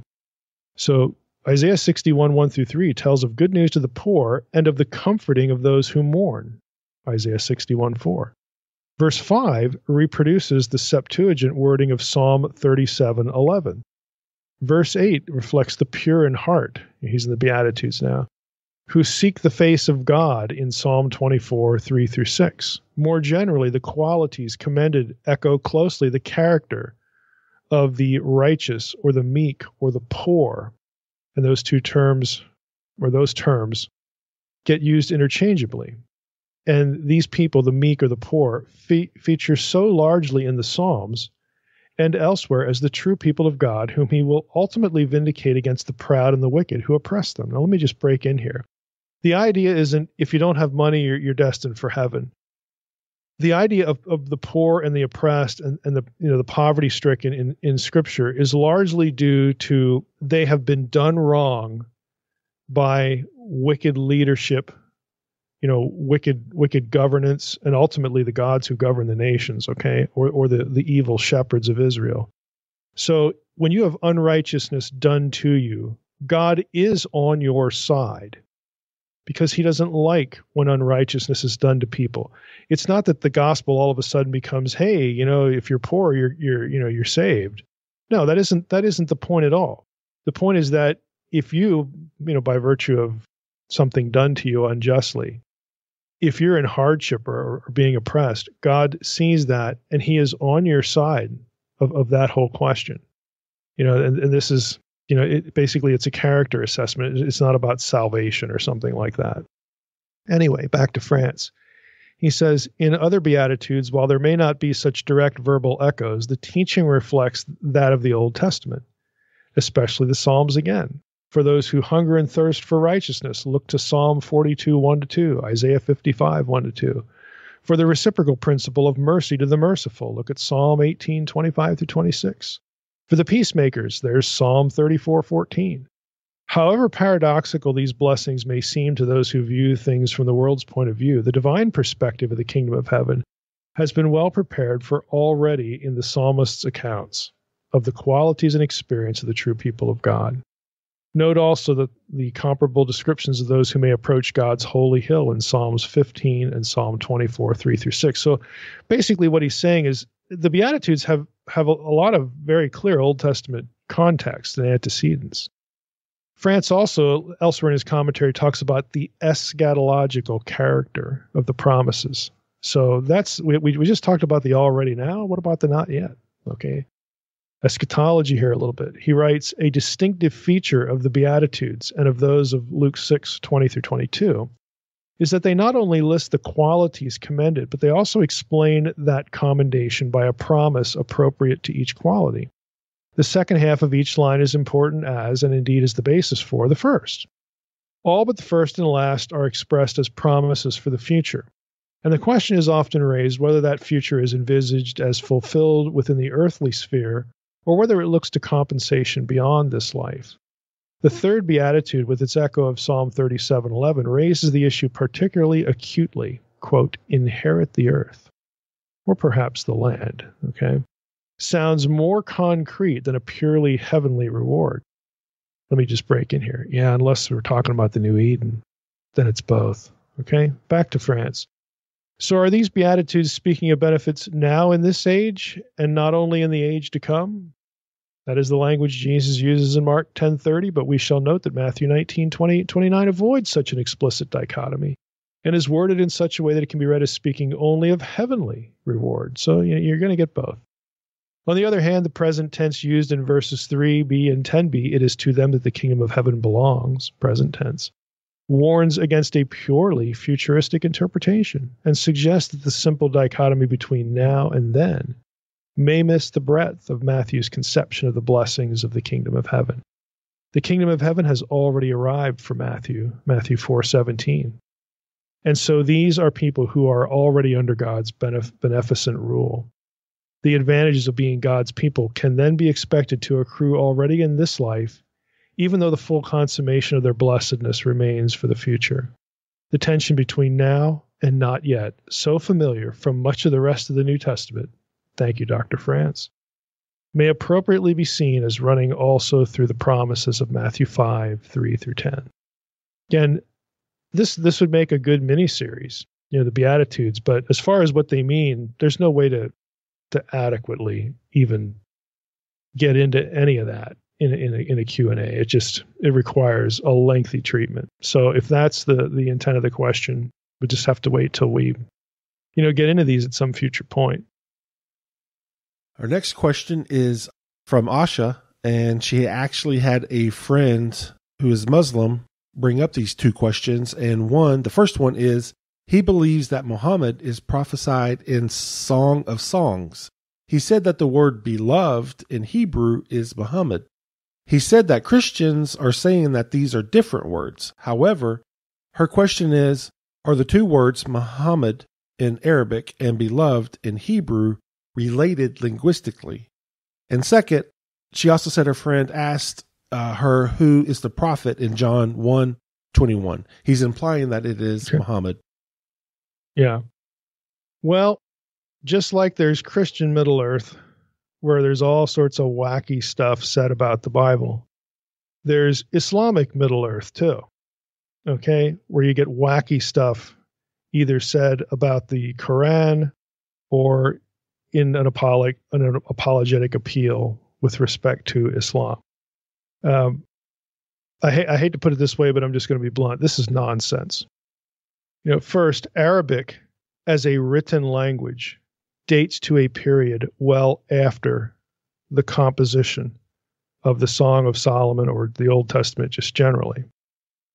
What used to be spoken and written was something that scholars call South Arabian.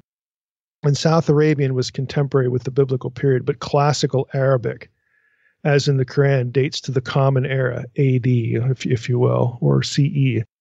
The earliest argument, and this is sort of an extreme view of people within this linguistic inquiry, is that classical Arabic is as old as 100 BC, which is still much later than the Old Testament, centuries later. Yet, let's recall when the Quran was written. Okay, the 500s AD. So classical Arabic existed when the Quran, comes along, but it had not existed for very long. It's a literary language. And, again, there's no one-to-one correspondence here. There's also a semantic problem, though. So you have a language history problem. You have a semantic problem. The Hebrew for beloved, and all you got to do is look at this in a concordance or, with software or whatever. In, these passages is dod. The literary Arabic equivalent would be dad, which means foster father, or play, as in making a joke. So, no, it doesn't share the same meaning, and it certainly doesn't mean Muhammad, okay? And I doubt this person, Asha's Islamic friend, would want to say that Muhammad was a joke or something to be trifled, at, someone to be trifled with or at. So that you got a history problem in the language, you got a semantic problem. When it comes to John 1:21, we might as well just read that. John 1:21. Let me scroll up here just a verse. I'll go up to verse 19. This is the testimony of John. Okay, this is John the Baptist. When the Jews sent priests and Levites from Jerusalem to ask him, "Who are you?" He confessed and did not deny, but he confessed, "I am not the Christ." And here's verse 21. And they asked him, well, what then? Are you Elijah? He said, I'm not. Are you the prophet? And he answered, no. So the question is, who is the prophet here? And again, the Asha suspects her friend is angling that this prophet is Muhammad. Well, wouldn't that make the question utter nonsense? Okay, because if John is writing 500 years before Muhammad is born, how would it refer to Muhammad? So that's one problem. It's also not worded as any prophecy, but it is tied into an Old Testament prophecy. And so maybe Asha's friend knows that there's prophecy in the picture here. And it harkens back to Deuteronomy 18, verse 15. And this is the passage, a prophet like unto Moses. All right. Here, I'm going to quote verses 15 through 18 because there's something in here that obviously is going to divorce this from Muhammad. The Lord your God will raise up for you a prophet like me. This is Moses again speaking to the people. The Lord your God will raise up for you a prophet like me from among you, from your brothers. It is to him you shall listen, just as you desired of the Lord your God at Horeb, i.e. Sinai, on the day of the assembly, when you said, let me not hear again the voice of the Lord my God or see this great fire anymore, lest I die. And the Lord said to me, they are right in what they have spoken. Here's verse 18. I will raise up for them a prophet like you from among their brothers. And I will put my words in his mouth, and he shall speak to them all I command him. What's the significance of the prophet that God will raise up from among their brothers? This is spoken at Sinai. He's a Jew. Okay, the prophet that Deuteronomy looks forward to is a Jew. So that kind of rules Muhammad out. Right. There are no Muslims in the Old Testament, obviously, because Muhammad isn't born until centuries after the close of the Old Testament period. And it's also centuries after the New Testament period as well.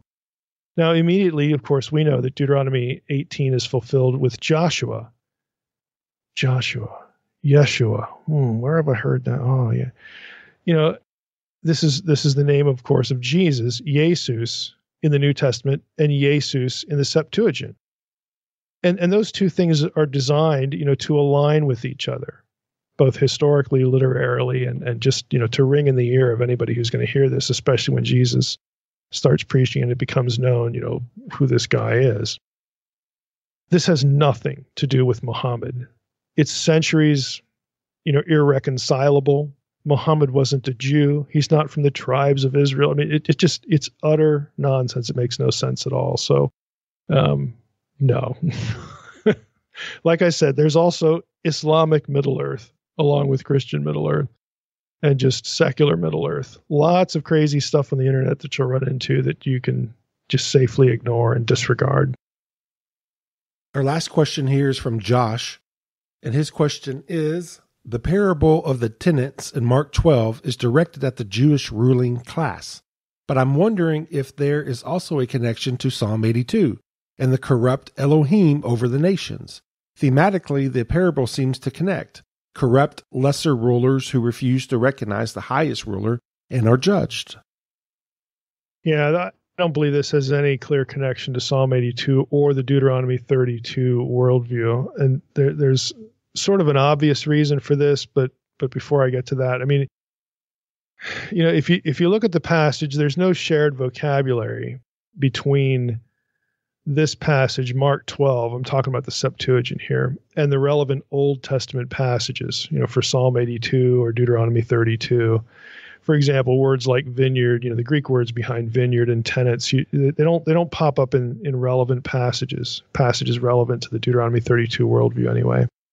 But the biggest problem is that the lesser rulers of Mark 12 are not Gentile powers or obviously the cosmic powers over Gentile nations.